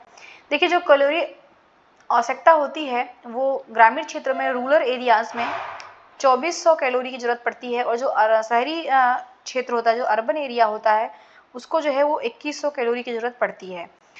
तो ये स्टेटमेंट है इसका कि ग्रामीण क्षेत्र में प्रति व्यक्ति प्रतिदिन 2800 कैलोरी, तो ये गलत स्टेटमेंट हो जाएगा, इसलिए इसका सही जवाब ए हो जाएगा। 2800 नहीं बल्कि 2400 कैलोरी की आवश्यकता होती है, और जो नगरीय क्षेत्र होता है वहाँ पे प्रति व्यक्ति 2100 कैलोरी और ग्रामीण क्षेत्र में 2400 कैलोरी। तो बी और सी सही है, परंतु ए जो है वो गलत स्टेटमेंट है। नेक्स्ट हम देखते हैं 93 नंबर क्वेश्चन, सरकार द्वारा प्रत्येक वर्ष न्यूनतम समर्थन मूल्य घोषित किया जाता है। देखिए जो मिनिमम सपोर्ट प्राइस है जिसको एमएसपी कहा जाता है, ये कब घोषित किया जाता है, तो इसका जो घोषणा करती है सरकार वो बुआई के मौसम से पहले ही कर देती है। कोई भी जो फसल है उसके उत्पादन को प्रोत्साहन देने के उद्देश्य से इसका जो घोषणा किया जाता है वो बुआई के समय से पहले कर दिया जाता है, इसलिए इसका सही जवाब बी हो जाएगा। नेक्स्ट हम लोग क्वेश्चन देखते हैं 94 नंबर क्वेश्चन, भारत में राशन प्रणाली कब शुरू की गई थी। देखिए भारत में जो राशन प्रणाली का प्रारंभ किया गया था वो 1940 के दशक में किया गया था, इसका सही जवाब ए हो जाएगा। 1940 के दशक में जब बंगाल में अकाल हुआ था उसी समय से जो है ये राशन प्रणाली प्रारंभ किया गया था। नेक्स्ट क्वेश्चन नंबर 95, निम्नलिखित में से किस वर्ष एकीकृत बाल विकास प्रणाली प्रायोगिक आधार प्रारंभ किया गया है। देखिए ये जो योजना प्रारंभ किया गया है ये इसके पीछे उद्देश्य क्या था कि गरीबी का जो उच्च स्तर है उसको ध्यान में रखते हुए सरकार क्या करती है, 70 के दशक में 3 योजनाओं का घोषणा करती है। एक एनएसएसओ की रिपोर्ट आती है, उसी के आधार पर जो है वो 3 घोषणाएं सरकार करती है, 3 योजनाओं की घोषणा करती है। पहला है जिसको हम लोग कहते हैं सार्वजनिक वितरण प्रणाली, जिसको पब्लिक डिस्ट्रीब्यूशन सिस्टम पीडीएस का प्रारंभ करती है सरकार। और उसके बाद से एक एकीकृत बाल विकास योजना है जिसको आईसीडीएस कहा जाता है, इंटीग्रेटेड चाइल्ड डेवलपमेंट सर्विसेज, इसका प्रारंभ करती है 1975 में, और पीडीएस को प्रारंभ करती है, फिर आईसीडीएस को प्रारंभ करती है। इसके अलावा जो काम के बदले अनाज स्कीम है वो प्रारंभ करती है 1977-78 में। तो ये 3 योजनाएं प्रारंभ करती है सरकार। तो इसने पूछा है क्वेश्चन में कि आईसीडीएस को कब प्रारंभ किया गया था, तो 1975 में किया गया था, इसका सही जवाब भी हो जाएगा 1975। नेक्स्ट हम देखते हैं क्वेश्चन नंबर 96 नंबर क्वेश्चन है, शिशु मृत्यु दर का सबसे उपयुक्त वर्णन किया जा सकता है। देखिए जो शिशु मृत्यु दर है उसका जो सबसे उपयुक्त वर्णन किया जाएगा वो 1000 जीवित बच्चों के अनुपात में 1 वर्ष की आयु से पहले मरने वाले बच्चों की संख्या के आधार पर, अर्थात जो 1000 जीवित बच्चे हैं जो कि 1 वर्ष की आयु के पहले ही मर जा रहे हैं, उनका जो रेट निकाला जाता है, जो रेशियो निकाला जाता है, उसी को शिशु मृत्यु दर कहा जाता है। इसलिए इसका जो सही जवाब होगा वो ए हो जाएगा। नेक्स्ट हम देखते हैं 97 नंबर क्वेश्चन, कलकत्ता के भारतीय सांख्यिकी संस्थान आईएसआई की स्थापना की गई थी। जो कलकत्ता के भारतीय सांख्यिकी संस्थान है इसकी जो स्थापना किया था वो प्रशांत चंद्र महालनोबिस के द्वारा किया गया था, इसका सही जवाब भी हो जाएगा प्रशांत चंद्र महालनोबिस, जिसको हम लोग पीसी महालनोबिस भी कहते हैं। और इन्होंने ही जो है सेकंड जो पंचवर्षीय हमारी योजना है जिसका टाइम है 1956 से लेकर के 1961, इसके तहत जो इन्होंने मॉडल दिया था उसको महालनोबिस मॉडल भी कहा जाता है। इसमें इन्होंने जो सार्वजनिक क्षेत्र के विकास को तीव्र करने के ओर ध्यान दिया था कि हम लोग जो है सेक्टर जो पब्लिक सेक्टर है उसको थोड़ा तीव्र करें जिससे औद्योगिक पर हम लोग ध्यान दे सकें, तो उसी को पीसी महालनोबिस मॉडल कहा जाता है।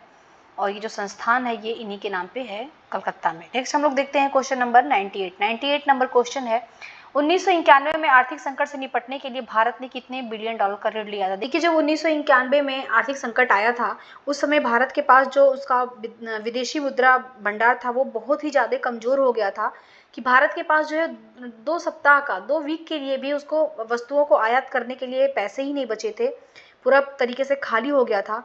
और उस समय क्या था कि कोई भी जो देश था या कोई भी जो अंतर्राष्ट्रीय निवेशक था वो भारत में निवेश करना ही नहीं चाहता था, तो उसी स्थिति को जो है वो आर्थिक संकट नाम दिया जाता था। उससे निपटने के लिए भारत सरकार ने क्या किया था, जो विकास बैंक है अंतर्राष्ट्रीय पुनर्निर्माण विकास बैंक जिसको IBRD कहा जाता है, अब जिसका नाम हो गया है वर्ल्ड बैंक, तो ये भी ध्यान रखिएगा, जिसको हम लोग वर्ल्ड बैंक कहते हैं। तो वर्ल्ड बैंक से जो है भारत सरकार ऋण लेती है और वो ऋण लेती है $7 बिलियन का। इसका सही जवाब ये हो जाएगा, $7 बिलियन का जो है भारत सरकार ऋण लेती है। नेक्स्ट हम लोग क्वेश्चन देखते हैं, क्वेश्चन नंबर 99, ट्रेजरी बिल के संबंध में कौन सा कथन गलत है। देखिए ट्रेजरी बिल क्या होता है कि इसका जो प्रारंभ किया गया था, ये स्वतंत्रता के बाद इसका चलन होता है और इसको 1968 में इसको व्यवस्थित किया गया था, व्यवस्थित तरीके से इसको प्रारंभ किया गया था। इसका जो उपयोग है वो केंद्र सरकार द्वारा जो भी 365 से कम अर्थात 364 दिनों की अवधि तक ही जो अपना अल्पकालिक ऋण होता है, जो अल्पकालिक तरलता होता है, उसको पूरा करने के लिए जो है ये लोन लेती है। तो ध्यान रखिएगा, ये लोन जो है एक अल्पकालिक ऋण होता है, ये 365 दिन यानी 1 वर्ष से कम का होता है। 1 वर्ष में 365 दिन होते हैं, परंतु ये 364 दिन के लिए ही ऋण दिया जाता है। तो इसमें सी वाला जो स्टेटमेंट है ये गलत हो जाएगा, क्योंकि कह रहा है कि इसे 365 दिनों के लिए जारी किया जाता है। इसको 365 दिनों के लिए नहीं, बल्कि इसको 364 दिनों के लिए। इसके तहत क्या होता है, केंद्र सरकार जो है वो 3 प्रकार के ट्रेजरी बिल होते हैं इनके। पहला होता है 51 दिन का, और दूसरा होता है 182 दिन का, और तीसरा होता है 364 दिन का। ये ध्यान रखिएगा।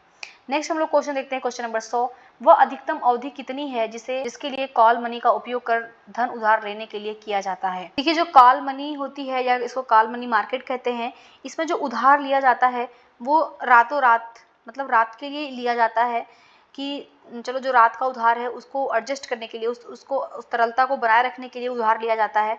और इसका जो अधिकतम सीमा होता है वो 14 दिन के लिए ही लिया जाता है मैक्सिमम।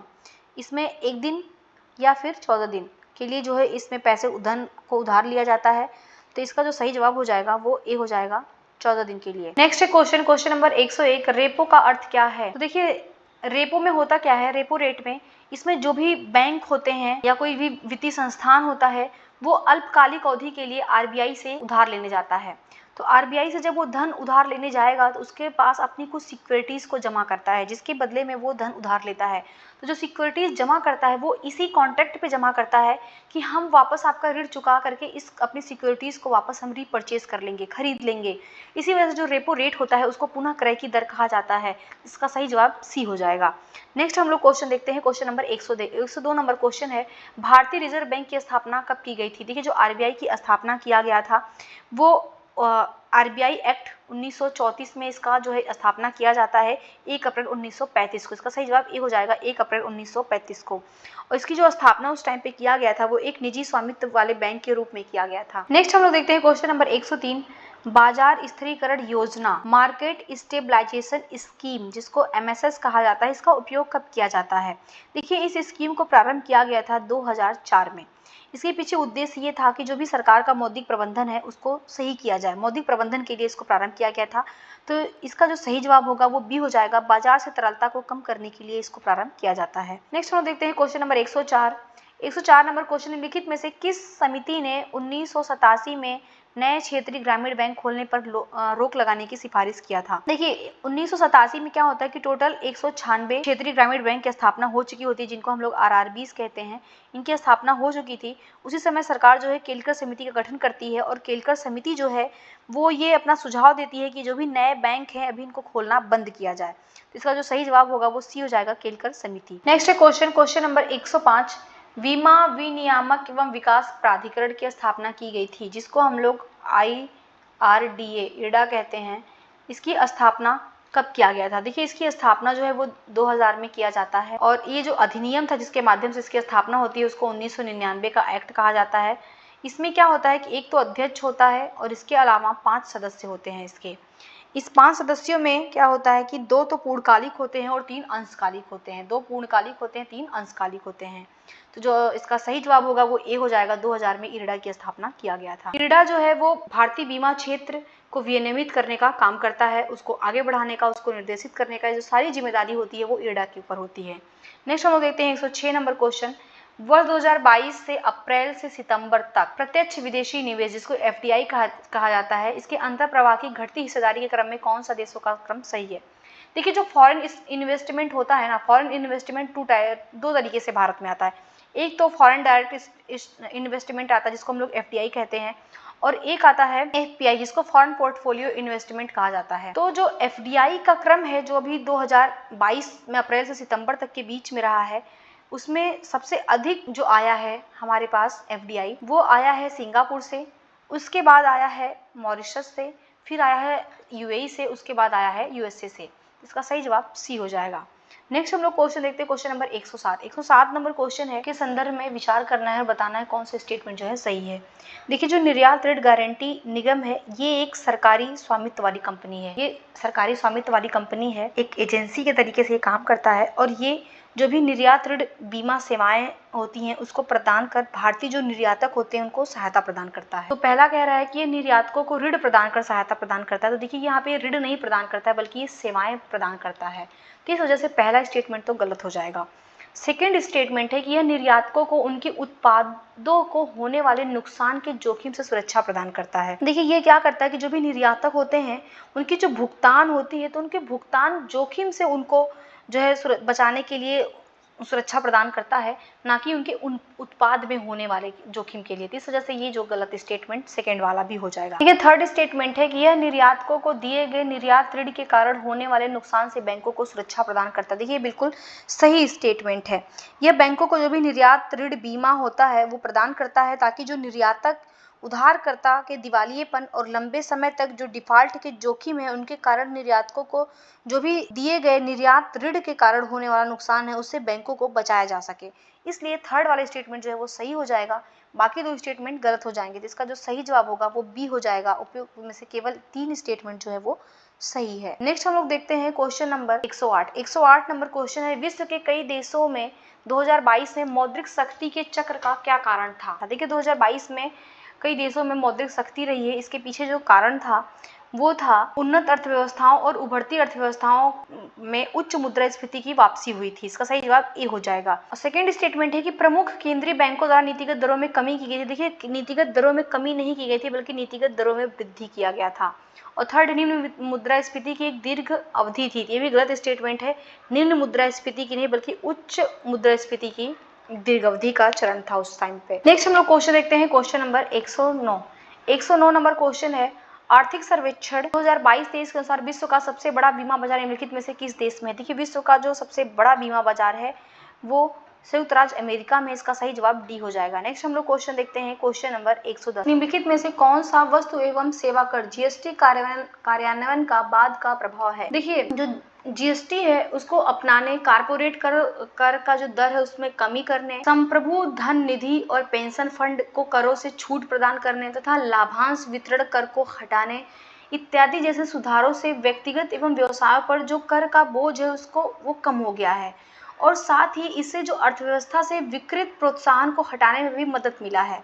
उदाहरण के लिए जो जीएसटी है वो कई प्रकार से व्यवसायों को सहायता प्रदान किया है, जैसे व्यावसायिक अनुपालन आवश्यकताओं में कमी हुई है, साथ ही राज्यों में वस्तुओं का मुक्त प्रवाह सुनिश्चित किया गया है।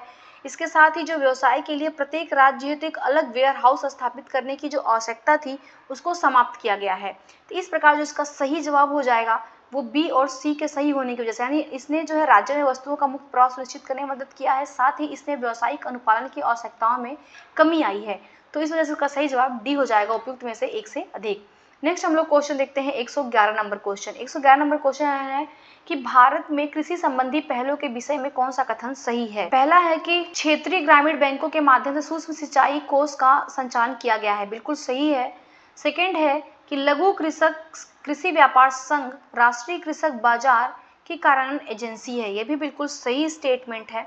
और थर्ड है किसान रेल योजना के तहत परिवहन सब्सिडी खाद्य प्रसंस्करण उद्योग मंत्रालय द्वारा वहन किया जाता है, ये भी बिल्कुल सही स्टेटमेंट है। तीनों के सही होने की वजह से इसका सही जवाब डी हो जाएगा, उपयुक्त में से एक से अधिक। नेक्स्ट हम लोग क्वेश्चन देखते हैं, क्वेश्चन नंबर 112। 112 नंबर क्वेश्चन है, सरकारी ई मार्केट प्लेस के संदर्भ में कौन सा कथन जो है सत्य है। देखिए, ये जो सरकारी ई मार्केट प्लेस होता है इसके तहत जो भी विभिन्न सरकारी विभाग होते हैं, संगठन होते हैं, सार्वजनिक क्षेत्र होते हैं या सार्वजनिक क्षेत्रों के जो भी उपक्रम होते हैं, जो पीएसयूज होते हैं, उनके द्वारा क्या किया जाता है कि जो भी सामान्य उपयोग की वस्तुएं होती हैं, सेवाएं होती हैं, उनकी ऑनलाइन खरीद हेतु एक सार्वजनिक पोर्टल तैयार किया गया है। इसी का नाम सरकारी ई मार्केट प्लेस है। इसमें क्या होता है कि जो भी सार्वजनिक खरीद प्रक्रिया है उसको पारदर्शी बनाया जा सके, उसको दक्ष बनाया जा सके, उसको गतिशीलता बनाए रखने के लिए इसमें प्रयास किया जाता है। और इस प्लेटफॉर्म में होता क्या है इसके तहत कि जो भी विक्रेता है उसको पंजीकरण होने के लिए इसमें कोई पैसा नहीं लगता है, कोई शुल्क नहीं लगता है।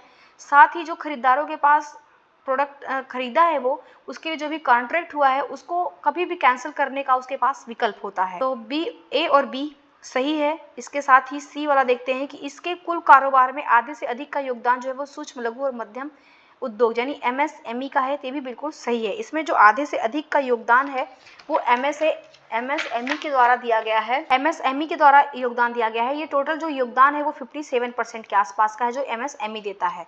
तो तीनों स्टेटमेंट जो है सही है, इसलिए इसका सही जवाब डी हो जाएगा उपयुक्त में से एक से अधिक। नेक्स्ट हम लोग क्वेश्चन देखते हैं, क्वेश्चन नंबर 113 नंबर क्वेश्चन, निम्नलिखित में से कौन सा वर्ष 1991 के आर्थिक संकट के तुरंत बाद सुधार उपायों के एक भाग के रूप में उठाया गया कदम नहीं था। देखिए 1991 में जो आर्थिक संकट आया था, आर्थिक मंदी आई थी, उससे उबरने के लिए सरकार ने बहुत सारे अपना अर्थव्यवस्था में सुधार किया था, बहुत सारे नीतियां कदम उठाए थे सरकार ने। तो कौन सा कदम उसमें शामिल नहीं था? देखिए उस समय क्या था कि लगभग सभी जो मध्यवर्ती इनपुट और पूंजीगत वस्तुओं पर जो भी आयात में लाइसेंस प्रणाली था, उस लाइसेंस प्रणाली को समाप्त कर दिया गया था और सभी फर्मों के लिए प्रवेश प्रतिबंधों को सरल बना दिया गया था। इसके साथ ही जो भी प्रतिस्पर्धात्मकता को बनाए रखने के लिए जो विनिमय दर था उसको थोड़ा सा लचीला बनाया गया था और आवश्यकता अनुसार जो है वो मूल्य ह्रास की अनुमति भी दिया गया था। इसके साथ ही क्या किया गया था कि चालू खाते में रुपए का जो चालू खाता है उसमें पूर्णतः और पूंजी खाते में आंशिक रूप से उसको परिवर्तनीय बनाया गया था। तो यहाँ पे हम स्टेटमेंट देख लेते हैं कौन कौन से हैं। पहला स्टेटमेंट है कि पूंजीगत वस्तुओं पर आयात लाइसेंस समाप्त किया गया था। देखिए बिल्कुल सही स्टेटमेंट है, आयात लाइसेंस समाप्त किया गया था। सेकेंड है कि निजी कंपनियों को दूरसंचार क्षेत्र में प्रवेश दिया गया था। देखिए बिल्कुल सही स्टेटमेंट है, उनको जो है दूरसंचार क्षेत्र में प्रवेश दिया जाता है। इसके साथ ही 1999 में TRAI जिसको हम लोग कहते हैं भारतीय दूरसंचार नियामक प्राधिकरण, इसकी स्थापना किया जाता है और इसका काम ही होता है कि जो भी दूरसंचार नीति है उसको देखना, उसके लिए उसको रेगुलेट करना। थर्ड है कि लचीली विनिमय दर प्रणाली अपनाई गई थी और कई बार जो है मुद्रा ह्रास भी किया गया था। तो तीनों ही स्टेटमेंट जो है वो सही हैं, इसलिए जो इसका सही जवाब हो जाएगा वो हो जाएगा डी, उपयुक्त में से एक से अधिक। नेक्स्ट हम लोग क्वेश्चन देखते हैं, क्वेश्चन नंबर 114, वैश्विक नवाचार सूचकांक GII के संदर्भ में कौन सा कथन जो है सत्य है? तो देखिए जो वैश्विक नवाचार सूचकांक है इसको पहली बार 2007 में बनाया गया था और इसको बनाया था पेरिस में जो बिजनेस स्कूल इंस्टीट्यूट के द्वारा बेंचमार्किंग देशों और उनकी नवोन्मेषी क्षमताओं के रूप में इसको विकसित किया गया था। तो वर्तमान में क्या है कि इंस्टीट्यूट, कार्नेल यूनिवर्सिटी एवं विश्व बौद्धिक संपदा संगठन विपो, इन दोनों लोगों ने इसको जारी करते हैं। इंस्टीट्यूट प्लस विपो मतलब विश्व बौद्धिक संपदा सूचकांक, इन दोनों के रूप से इसको संयुक्त रूप से जारी किया जाता है। तो पहला स्टेटमेंट है कि इसे पूरी तरह से विश्व बौद्धिक संपदा संगठन के द्वारा विकसित किया गया था, तो गलत हो जाएगा। सेकंड है कि किसी देश के नवाचार प्रदर्शन की गणना के लिए राजनीतिक वातावरण का भी एक संकेतक है। देखिए इसमें क्या होता है कि इस सूचकांक में 80 संकेतकों को शामिल किया गया है, उसी के आधार पर उनको रैंकिंग प्रदान किया जाता है और उसमें प्रत्येक अर्थव्यवस्था को राजनीतिक पर्यावरण हो गया, शिक्षा हो गया, संरचना हो गया, ज्ञान निर्माण हो गया, ये सभी उपायों को इसमें शामिल किया जाता है। तो सेकंड तो सही है। थर्ड है कि भारत वर्ष 2022 में पहली बार 30 नवाचारी देशों में शामिल हुआ है। देखिए तो ये गलत है, भारत जो है वो 30 नवाचारी देश नहीं बल्कि 40 नवाचारी देशों में शामिल हुआ, इसलिए थर्ड वाला स्टेटमेंट जो है वो गलत हो जाएगा। इसका सही जवाब केवल बी हो जाएगा। नेक्स्ट हम देखते हैं क्वेश्चन नंबर 115, आर्थिक सर्वेक्षण 2022-23 के निम्नलिखित में से कौन सा वित्त वर्ष 22-23 के दौरान भारत में धीमी आर्थिक वृद्धि के कारण है? देखिए जो धीमी वृद्धि आर्थिक वृद्धि का कारण है वो है वैश्विक स्तर पर मौद्रिक सख्ती, पड़ोसी देशों के साथ सीमा पार व्यापार धीमा हो गया है, इसके अलावा चीन में आर्थिक मंदी, साथ ही अमेरिकी डॉलर के मुकाबले भारतीय रुपए का अवमूल्यन, ये सभी स्टेटमेंट इसके कारण है। तो इसका सही जवाब ई हो जाएगा, उपयुक्त में से एक से अधिक। नेक्स्ट है क्वेश्चन नंबर 116, हाल के आर्थिक सर्वेक्षण द्वारा जारी आंकड़ों के अनुसार निम्नलिखित देशों को उनके सकल घरेलू उत्पाद के प्रतिशत के रूप में गैर वित्तीय क्षेत्र के उनके मूल ऋण के घटते क्रम में व्यवस्थित कीजिए। देखिए इसमें जो सबसे अधिक है वो जापान का है, उसके बाद ऑस्ट्रेलिया का है, उसके बाद से जो है जर्मनी का है, फिर ब्राजील का है, फिर भारत का है, फिर दक्षिण अफ्रीका का है। इसका सही जवाब ए हो जाएगा। नेक्स्ट हम लोग क्वेश्चन देखते हैं, क्वेश्चन नंबर 117 नंबर क्वेश्चन है, आर्थिक सर्वेक्षण 22-23 के अनुसार भारत में निम्नलिखित में से किस राज्य के वनों में सबसे अधिक कार्बन भंडार है? देखिए जो सबसे अधिक कार्बन भंडार है वो अरुणाचल प्रदेश में, इसका सही जवाब बी हो जाएगा, अरुणाचल प्रदेश में है। नेक्स्ट हम लोग क्वेश्चन देखते हैं, क्वेश्चन नंबर 118 नंबर क्वेश्चन है, आर्थिक सर्वेक्षण 2022-23 के अनुसार निम्नलिखित में से किन नदियों को राष्ट्रीय नदी संरक्षण योजना के अंतर्गत शामिल किया गया है? देखिए जो 22-23 में राष्ट्रीय नदी संरक्षण योजना के तहत शामिल किया गया वो गोदावरी नदी को किया गया। इसका सही जवाब ए हो जाएगा, गोदावरी नदी। देखिए गंगा और यमुना को जो गंगा एक्शन प्लान चालू किया गया था 1985, इसके तहत इनको जो है राष्ट्रीय नदी संरक्षण योजना में शामिल किया गया था। नेक्स्ट हम लोग देखते हैं क्वेश्चन नंबर 119 नंबर क्वेश्चन, निम्नलिखित में से कौन से कारक किसी अर्थव्यवस्था में पूंजीगत व्यय में वृद्धि कर सकते हैं। देखिए पूंजीगत व्यय में क्या होता है कि सरकार के द्वारा मशीनरी, उपकरण, भवन, स्वास्थ्य सुविधाएं, शिक्षा आदि के विकास पर व्यय की गई धनराशि होती है पूंजीगत व्यय में। इसमें सरकार के द्वारा भूमि और निवेश जैसी जो अचल संपत्ति होती है उसको प्राप्त करने के लिए यहाँ पे व्यय किया जाता है, जो कि ये सोचा जाता है कि भविष्य में इससे हमें लाभ या लाभांश प्राप्त होगा। तो इसके लिए अभी जो आर्थिक सर्वेक्षण है 22-23 का, उसके लिए सरकार ने कुछ उपाय सुझाए गए हैं जिसके द्वारा पूंजीगत व्यय में वृद्धि की जा सके। तो उसमें जो है सार्वजनिक क्षेत्र में निवेश में वृद्धि है, प्रत्यक्ष कर संग्रह में वृद्धि है और साथ ही निजी क्षेत्र निवेश में वृद्धि है। तीनों ही वृद्धि की बात की गई है, इसलिए इसका जो सही जवाब होगा वो डी हो जाएगा, उपयुक्त में से एक से अधिक। नेक्स्ट हम लोग क्वेश्चन देखते हैं, क्वेश्चन नंबर 120, मुद्रास्फीति को नियंत्रित करने के लिए कौन सा कार्रवाई प्रभाव सिद्ध हो सकता है। देखिए मुद्रास्फीति इन्फ्लेशन को कंट्रोल कैसे करेगी सरकार, तो कंट्रोल करने के लिए सरकार क्या करेगी, जो सीमा शुल्क और उत्पाद शुल्क उसमें कटौती करेगी, निर्यात पर प्रतिबंध लगाएगी और साथ ही रेपो दर में वृद्धि करेगी। देखिए जब रेपो दर में वृद्धि हो जाएगा तो जो भी बैंक्स होंगे, बैंक्स क्या करेंगे कि पैसा जो है वो किसी और को देने के बजाय, मार्केट में देने के बजाय वो आरबीआई के पास देना स्टार्ट कर देंगे और उससे क्या होगा कि पैसा मार्केट में नहीं जाएगा। तो जो मार्केट में पैसे का फ्लो नहीं होगा तो मुद्रास्फीति को कंट्रोल कर सकते हैं। फोर्थ है कि बैंकों को ऋण देने की क्षमता में वृद्धि होगी। देखिए बिल्कुल गलत है, जब रेपो रेट हम बढ़ा देंगे तो जो बैंकों को ऋण देने की क्षमता है वो घट जाएगी, इसमें वृद्धि नहीं होगी। तो 1, 2, 3 इसके सही स्टेटमेंट है, इसलिए इसका जो सही जवाब होगा, देखिए इसका जो सही जवाब होगा वो सही जवाब हो जाएगा सी, 1, 2, 3 इसका सही जवाब हो जाएगा। नेक्स्ट हम लोग देखते हैं क्वेश्चन नंबर 121 नंबर क्वेश्चन है, भारत में औद्योगिक नीति प्रस्ताव को जो औद्योगिक नीति है उसका प्रस्ताव कब तैयार किया गया था, उसको कब अपनाया गया था। तो देखिए जो औद्योगिक नीति है उसको बनाया गया था, पंचवर्षीय योजना में अपनाया गया था। इसका सही जवाब बी हो जाएगा, द्वितीय पंचवर्षीय योजना जो कि थी 1956 में। इसमें जो है औद्योगिक नीति का प्रस्ताव आया था। इस औद्योगिक नीति प्रस्ताव में 3 टाइप्स के जो है उद्योग खोलने की बात किया गया था। पहला कि जिसके जो स्वामित्व होगा वो पूर्ण रूप से सरकार के पास होगा। सेकंड जो होगा वो पब्लिक प्राइवेट पार्टनरशिप होगा, मतलब उसमें सरकार भी होगी, प्राइवेट क्षेत्र भी होगा, इन दोनों की भागीदारी से काम किया जाएगा। और थर्ड जो था वो प्राइवेट सेक्टर को भी इसमें अनुमति दिया गया था। नेक्स्ट हम देखते हैं क्वेश्चन नंबर 122 नंबर क्वेश्चन, निम्नलिखित में से किस उद्योग समिति को करवे समिति के नाम से जाना जाता है। देखिए जो लघु उद्योग है ना, लघु उद्योगों को करवे समिति के नाम से जाना जाता है, इसलिए इसका सही जवाब ए हो जाएगा, लघु उद्योग। इससे क्या होता है कि ग्रामीण विकास को बढ़ावा देने के लिए जो है लघु उद्योगों की स्थापना पर ध्यान दिया जाता है। नेक्स्ट हम लोग देखते हैं क्वेश्चन नंबर 123, निम्नलिखित में से कौन सी भारत में महारत्न कंपनियां हैं। देखिए जो भारत में महारत्न कंपनियां वो होती हैं जो औसत उनका जो वार्षिक कारोबार होता है वो 25,000 करोड़ से अधिक का होना चाहिए। जिनका भी औसत कारोबार जो है 25,000 करोड़ से अधिक होगा उन्हीं को महारत्न कंपनी का दर्जा दिया जाता है। तो यहाँ पे हिंदुस्तान पेट्रोलियम कॉर्पोरेशन लिमिटेड और power grid corporation of India limited, यही दो कंपनियां हैं, ये महारत्न कंपनियां हैं, इसलिए इसका सही जवाब सी हो जाएगा, केवल 2 और 3। नेक्स्ट हम लोग क्वेश्चन देखते हैं क्वेश्चन नंबर 124 नंबर क्वेश्चन है, वाशिंगटन सहमति, जिसको हम लोग बोलते हैं वाशिंगटन कंसेंसस, इनका इस पद का क्या संबंध है, इस पद का क्या तात्पर्य है। ये एक सुधार नीति पैकेजों का एक सेट है। इसमें अंतर्राष्ट्रीय मुद्रा कोष, विश्व बैंक और संयुक्त राष्ट्र के वित्त विभाग यानी अमेरिका का जो वित्त मंत्रालय है उसके द्वारा जो भी आर्थिक संकट का सामना कर रहे विकासशील देश हैं उनको सुझाव देने के लिए इसको बनाया गया था। और ये जितनी भी संस्थाएं हैं ये सारी संस्थाएं जो हैं वो वाशिंगटन में स्थित हैं। इसीलिए जो अर्थशास्त्री थे अमेरिका के जॉन विलियमसन, उनके द्वारा ये नीति निर्देशक का जो नाम है वो वाशिंगटन सहमति दिया गया था।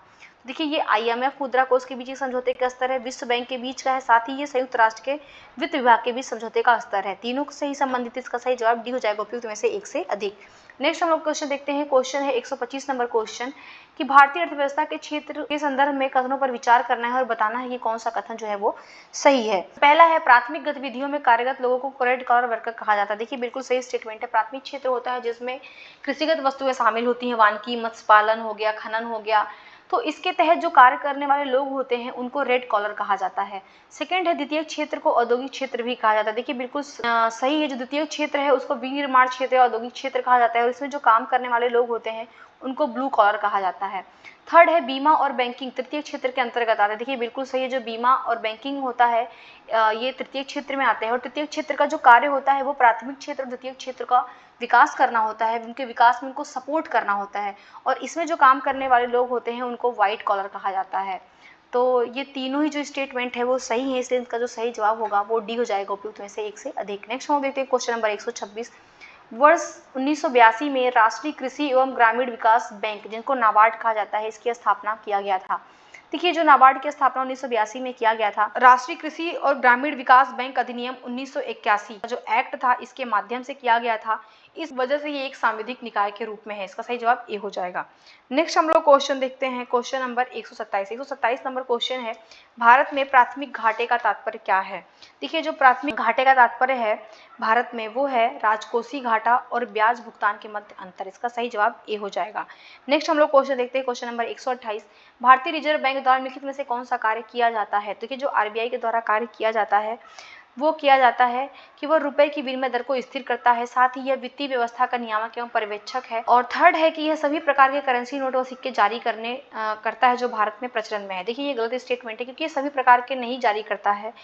आरबीआई जो है वो 1 रुपए का जो भी सिक्का, जो 1 रुपए का सिक्का या नोट है, इसको जो है वो आरबीआई द्वारा नहीं जारी किया जाता है, बल्कि इसको वित्त मंत्रालय के द्वारा जो वित्त सचिव होता है उसका साइन होता है और उसको जारी किया जाता है। तो थर्ड तो गलत हो गया, इसलिए इसका जो सही जवाब होगा वो बी हो जाएगा। 1 और 2 करेक्ट स्टेटमेंट है। नेक्स्ट हम लोग क्वेश्चन देखते हैं, क्वेश्चन नंबर 129 नंबर क्वेश्चन है, निम्नलिखित में से किस पंचवर्षीय योजना में योजना अवकाश घोषित किया गया था। देखिए जो योजना अवकाश घोषित किया था ये तृतीय पंचवर्षीय योजना में किया गया था। इसका सही जवाब सी हो जाएगा, तृतीय पंचवर्षीय योजना। तृतीय पंचवर्षीय योजना जो था ये 1961 से लेके 66 के बीच में था और इसी बीच क्या होता है कि भारत चीन युद्ध हो जाता है और भारत पाक युद्ध हो जाता है। इसी के कारण जो है ये योजना अवकाश होता है और उस समय जो है जो योजना अवकाश की जो अवधि होती है उस टाइम पे वो 1966 से 67 के बीच होती है और 1967 से 68 के बीच होती है और 1968 से 69 के बीच होती है। ये बीच में गैप दे करके योजनाएं चालू की जाती है, इसलिए इसको योजना अवकाश कहा जाता है।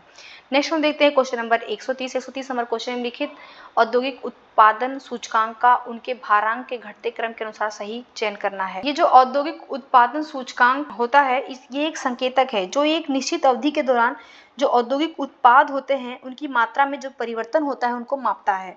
इसे जो है सांख्यिकी और कार्यक्रम कार्यान्वयन मंत्रालय के राष्ट्रीय सांख्यिकी कार्यालय जिसको एनएसओ कहा जाता है उसके द्वारा इसको जो है मासिक रूप में प्रकाशित किया जाता है। देखिए इसमें जो 8 कोर सेक्टर हैं उन्हीं के लिए जो है औद्योगिक उत्पादन सूचकांक जारी किया गया है और इसका जो क्रम है सबसे नंबर 1 पे रिफाइनरी है, फिर विद्युत है, फिर इस्पात है, फिर कोयला है, फिर कच्चा तेल है, फिर जो भी नेचुरल गैस है, फिर सीमेंट है, फिर सबसे कम जो है उर्वरक है। तो ऑप्शन में तो सही क्रम नहीं दिया गया, इसलिए इसका जो सही जवाब होगा वो ई हो जाएगा, उपयुक्त में से कोई नहीं। नेक्स्ट हम लोग क्वेश्चन देखते हैं 131 number question, the plant economy of India, ये पुस्तक किसने लिखा था। देखिए जो the plant economy of India पुस्तक है इसको एम विश्वेश्वरैया के द्वारा लिखा गया था। इसका सही जवाब ए हो जाएगा कि उन्होंने 1934 में प्रकाशित किया था। नेक्स्ट हम लोग देखते हैं 132 नंबर क्वेश्चन, निम्नलिखित में से कौन बॉम्बे प्लान में शामिल था। देखिए बॉम्बे प्लान क्या है, ये एक शीर्षक का नाम था जो भारत के लिए आर्थिक विकास की एक योजना तैयार किया गया था, उसके शीर्षक का लोकप्रिय नाम था बॉम्बे प्लान। इसमें क्या था कि भारत के प्रमुख जो पूंजीपति थे उनके द्वारा इस प्लान को तैयार किया गया था और इस योजना में जो है वो 8 पूंजीपति शामिल थे। उसमें लाला श्री राम थे, पुरुषोत्तम दास ठाकुर दास थे, एन.डी. श्राफ थे, साथ ही अवधेशिव दलाल थे और 4 और कौन बच गए, तो एक जे.आर.डी. टाटा थे, इसके अलावा जी.डी. बिरला थे, कस्तूरी भाई लाल भाई थे और इसके अलावा जॉन मथाई थे। इन 8 लोगों के द्वारा जो प्लान बनाया गया था उसको बॉम्बे प्लान कहा जाता है। नेक्स्ट हम लोग क्वेश्चन देखते हैं और देखिए ये जो बॉम्बे प्लान है ये 1944-45 में इसको तैयार किया गया था। नेक्स्ट हम लोग क्वेश्चन देखते हैं क्वेश्चन नंबर 133, पीपल्स प्लान तैयार किया गया था। देखिए जो पीपल्स प्लान को तैयार किया गया था ये 1945 में तैयार किया गया था और ये भारतीय व्यापार संघ की जो युद्धोत्तर पुनर्निर्माण समिति के अध्यक्ष थे उस समय एम.एन. रॉय, उनके द्वारा इसको तैयार किया गया था, इसलिए इसका सही जवाब सी हो जाएगा, एम.एन. रॉय ने इसको तैयार किया था। और ये जो योजना थी ये मार्क्सवादी समाजवाद पर आधारित थे और लोगों के जीवन को जो मूलभूत जरूरतें थी उसको प्रदान करने की जो आवश्यकता थी उसका ये समर्थन करती थी। नेक्स्ट हम लोग क्वेश्चन देखते हैं, क्वेश्चन नंबर 134। 134 नंबर क्वेश्चन है, भारत में स्टैगफ्लेशन शब्द इंगित करता है। देखिए जो स्टैगफ्लेशन शब्द है इसका मतलब होता है कि किसी अर्थव्यवस्था में एक ऐसी स्थिति जब पारंपरिक धारणा के विपरीत मुद्रास्फीति और बेरोजगारी दोनों का उच्च स्तर हो। तो इसका जो सही जवाब हो जाएगा वो हो जाएगा बी, यानी कि किसी अर्थव्यवस्था में ऐसी स्थिति जब मुद्रास्फीति और बेरोजगारी दोनों उच्च स्तर पर हों। नेक्स्ट हम लोग क्वेश्चन देखते हैं, question number 135। Amber box, blue box और ग्रीन बॉक्स संबंधित है। देखिए जो तीनों बॉक्स संबंधित हैं, ये जो विश्व व्यापार संगठन है जो WTO, उसमें एक शब्दावली है, एक ये वर्ड है, टर्म है। इसमें क्या होता है कि किसी सब्सिडी की पहचान की जाती है और जो कृषि सब्सिडी प्रदान किया जाता है उसको बॉक्सेस नाम दिया गया है, या जिन्हें उसमें जो ट्रैफिक की लाइटें होती है ना, ब्लू और ग्रीन, तो उसी के हिसाब से उसको ये नाम दिया गया है। इसमें ग्रीन का जो मतलब होता है, ग्रीन बॉक्स का, उसका मतलब होता है कि हमने आपको अनुमति दे दिया है। ग्रीन में है कि हमने आपको अनुमति दे दिया है। एम्बर बॉक्स में क्या होता है कि जो भी सब्सिडी दिया गया है ना उसको कम करने की बात कहता है कि आप उसको थोड़ा कम करिए, जो सब्सिडी उसको थोड़ा घटाइए। और जो रेड बॉक्स होता है, तो रेड बॉक्स का मतलब होता है कि जो भी आपको सब्सिडी दिया गया है उसको खत्म करने की बात किया जा रहा है। तो इसका जो सही जवाब हो जाएगा 135 का, वो हो जाएगा ए, विश्व व्यापार संगठन के द्वारा इसको दिया जाता है। नेक्स्ट हम देखते हैं 136 नंबर क्वेश्चन, 2023-24 के लिए बिहार की अनुमानित राजस्व प्राप्ति, जो उसकी राजस्व प्राप्ति है वो कितना है। तो वो अनुमान किया गया है 2,12,326.97 करोड़ रुपए। इसका सही जवाब ए हो जाएगा। नेक्स्ट हम देखते हैं 37 नंबर क्वेश्चन, वर्ष 2023-24 का बजट व्यय 2022-23 के बजट व्यय से कितना अधिक है। देखिए जो अधिक है बजट, वो अधिक है 24,194.21 करोड़ रुपए। इसका सही जवाब ए हो जाएगा। नेक्स्ट हम देखते हैं 138 नंबर क्वेश्चन, मई और दिसंबर 2022 के बीच भारतीय रिजर्व बैंक की मौद्रिक नीति समिति ने तरलता समायोजन सुविधा के तहत नीतिगत रेपो दर को बढ़ाकर कितना किया था। तो ये बढ़ाने का जो बात किया है वो 6.25% किया। इसका सही जवाब सी हो जाएगा। नेक्स्ट हम देखते हैं क्वेश्चन नंबर 139। 139 नंबर क्वेश्चन, निम्नलिखित कथनों पर विचार करना है और सही कथन बताना है। तो खुदरा मूल्य मुद्रास्फीति मुख्य रूप से उत्पन्न होती है। देखिए जो खुदरा मूल्य मुद्रास्फीति उत्पन्न होती है वो कृषि एवं संबद्ध क्षेत्र से होती है, आवासन क्षेत्र से होती है और वस्त्र क्षेत्र, तीनों से ही संबंधित है। इस वजह से इसका जो सही जवाब होगा वो हो जाएगा डी, उपयुक्त में से एक से अधिक। नेक्स्ट हम लोग क्वेश्चन देखते हैं, क्वेश्चन नंबर 140। संयुक्त राष्ट्र बहुआयामी गरीबी सूचकांक के आधार पर ये बताना है कि 2005-06 और 19-21 के बीच कितने लोग जो हैं वो गरीबी रेखा से बाहर आए हैं। जो गरीबी रेखा से बाहर आए हुए लोग हैं वो 41 करोड़ लोग हैं। इसका सही जवाब बी हो जाएगा। नेक्स्ट हम लोग देखते हैं क्वेश्चन नंबर 141। वर्ष 2021-22 के बीच 15 वर्ष और उससे अधिक आयु के लोगों के लिए भारत की शहरी बेरोजगारी दर कितनी है। देखिए जो भारत की शहरी बेरोजगारी दर है उसमें कमी हुई है, इसलिए इसका सही जवाब बी हो जाएगा। जो शहरी बेरोजगारी दर है वो 2021 और 22 के बीच जो 15 आयु के अधिक के लोग हैं उनके बीच में कमी देखी गई है। और ये जो कमी देखी गई है वो पहले जो है वो 9.8% था, अभी वर्तमान में क्या है 7.2%। तो इस प्रकार हम देखते हैं कि इसमें जो है कमी हुई है। नेक्स्ट हम देखते हैं 142 नंबर क्वेश्चन, महाराष्ट्र और बिहार के बीच पहली किसान रेल कहाँ से कहाँ तक चली है। देखिए जो किसान रेल सेवाएं हैं ना उनका उद्देश्य ही है कि जो भी फल सब्जी मांस पोल्ट्री मत्स्य पालन डेयरी उत्पाद सहित जो भी जल्दी खराब होने वाली वस्तुएं हैं उनके उत्पादन और उनके अधिशेष क्षेत्रों में खपत या कमी वाले क्षेत्रों में ले जाना। तो मतलब ले जाने के लिए उनकी आवाजाही सुनिश्चित करने के लिए जो है ये किसान रेल का प्रारंभ किया गया था। और जो पहली किसान रेल चलाई गई थी वो 2021 में चलाई गई थी और वो था महाराष्ट्र के देवलाली से बिहार के दानापुर। तो जो बिहार का दानापुर है वहाँ तक, तो जो ऑप्शन में हो है दानापुर, इसका जो सही जवाब है वो बी हो जाएगा दानापुर। नेक्स्ट हम लोग क्वेश्चन देखते हैं, क्वेश्चन नंबर 143 नंबर क्वेश्चन है, वित्तीय वर्ष 2022 में केंद्र सरकार का राजकोषीय घाटा था। देखिए 2022 में जो केंद्र सरकार का राजकोषीय घाटा था वो था आपका सकल घरेलू उत्पाद का 6.7%। का सही जवाब सी हो जाएगा। नेक्स्ट हम लोग क्वेश्चन देखते हैं, क्वेश्चन नंबर 144 नंबर क्वेश्चन है, अस्थाई जमा सुविधा की शुरुआत की गई थी।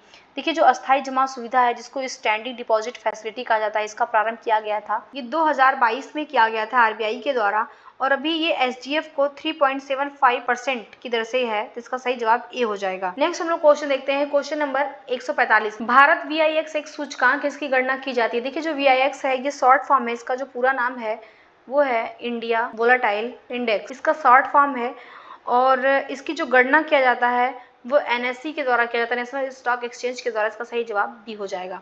नेक्स्ट हम देखते हैं क्वेश्चन नंबर 146, आर्थिक सर्वेक्षण 2022-23 के अनुसार फार्मा उत्पादों की उत्पादन में भारत का कौन सा स्थान है? देखिए भारत का इसमें जो स्थान है वो तीसरा स्थान है, इसका सही जवाब बी हो जाएगा, तीसरा स्थान है। नेक्स्ट हम लोग क्वेश्चन देखते हैं, क्वेश्चन नंबर 147 नंबर क्वेश्चन है, दिसंबर 2021 में ऑटोमोबाइल बाजार के तहत भारत सबसे बड़ा विनिर्माण करता था। देखिए 2021 के आधार पे जो भारत में ऑटोमोबाइल सेक्टर में जो सबसे बड़ा विनिर्माण किया है भारत ने, वो 2021 में दोपहिया वाहनों पे किया है और तिपहिया वाहनों का किया है। तो सही जवाब इसका ए और बी हो जाएगा, तो इसका सही जवाब डी हो जाएगा, उपयुक्त में से एक से अधिक। ये जो यात्री गाड़ी है ये 4th नंबर पे है। नेक्स्ट हम लोग देखते हैं 148 number question, make in India 2.0 के तहत फोकस किया जा रहा है। देखिए जो मेक इन इंडिया 2.0 है उसके तहत 15 विनिर्माण क्षेत्रों और 12 सेवा क्षेत्रों में फोकस किया जा रहा है, इसका सही जवाब ए हो जाएगा।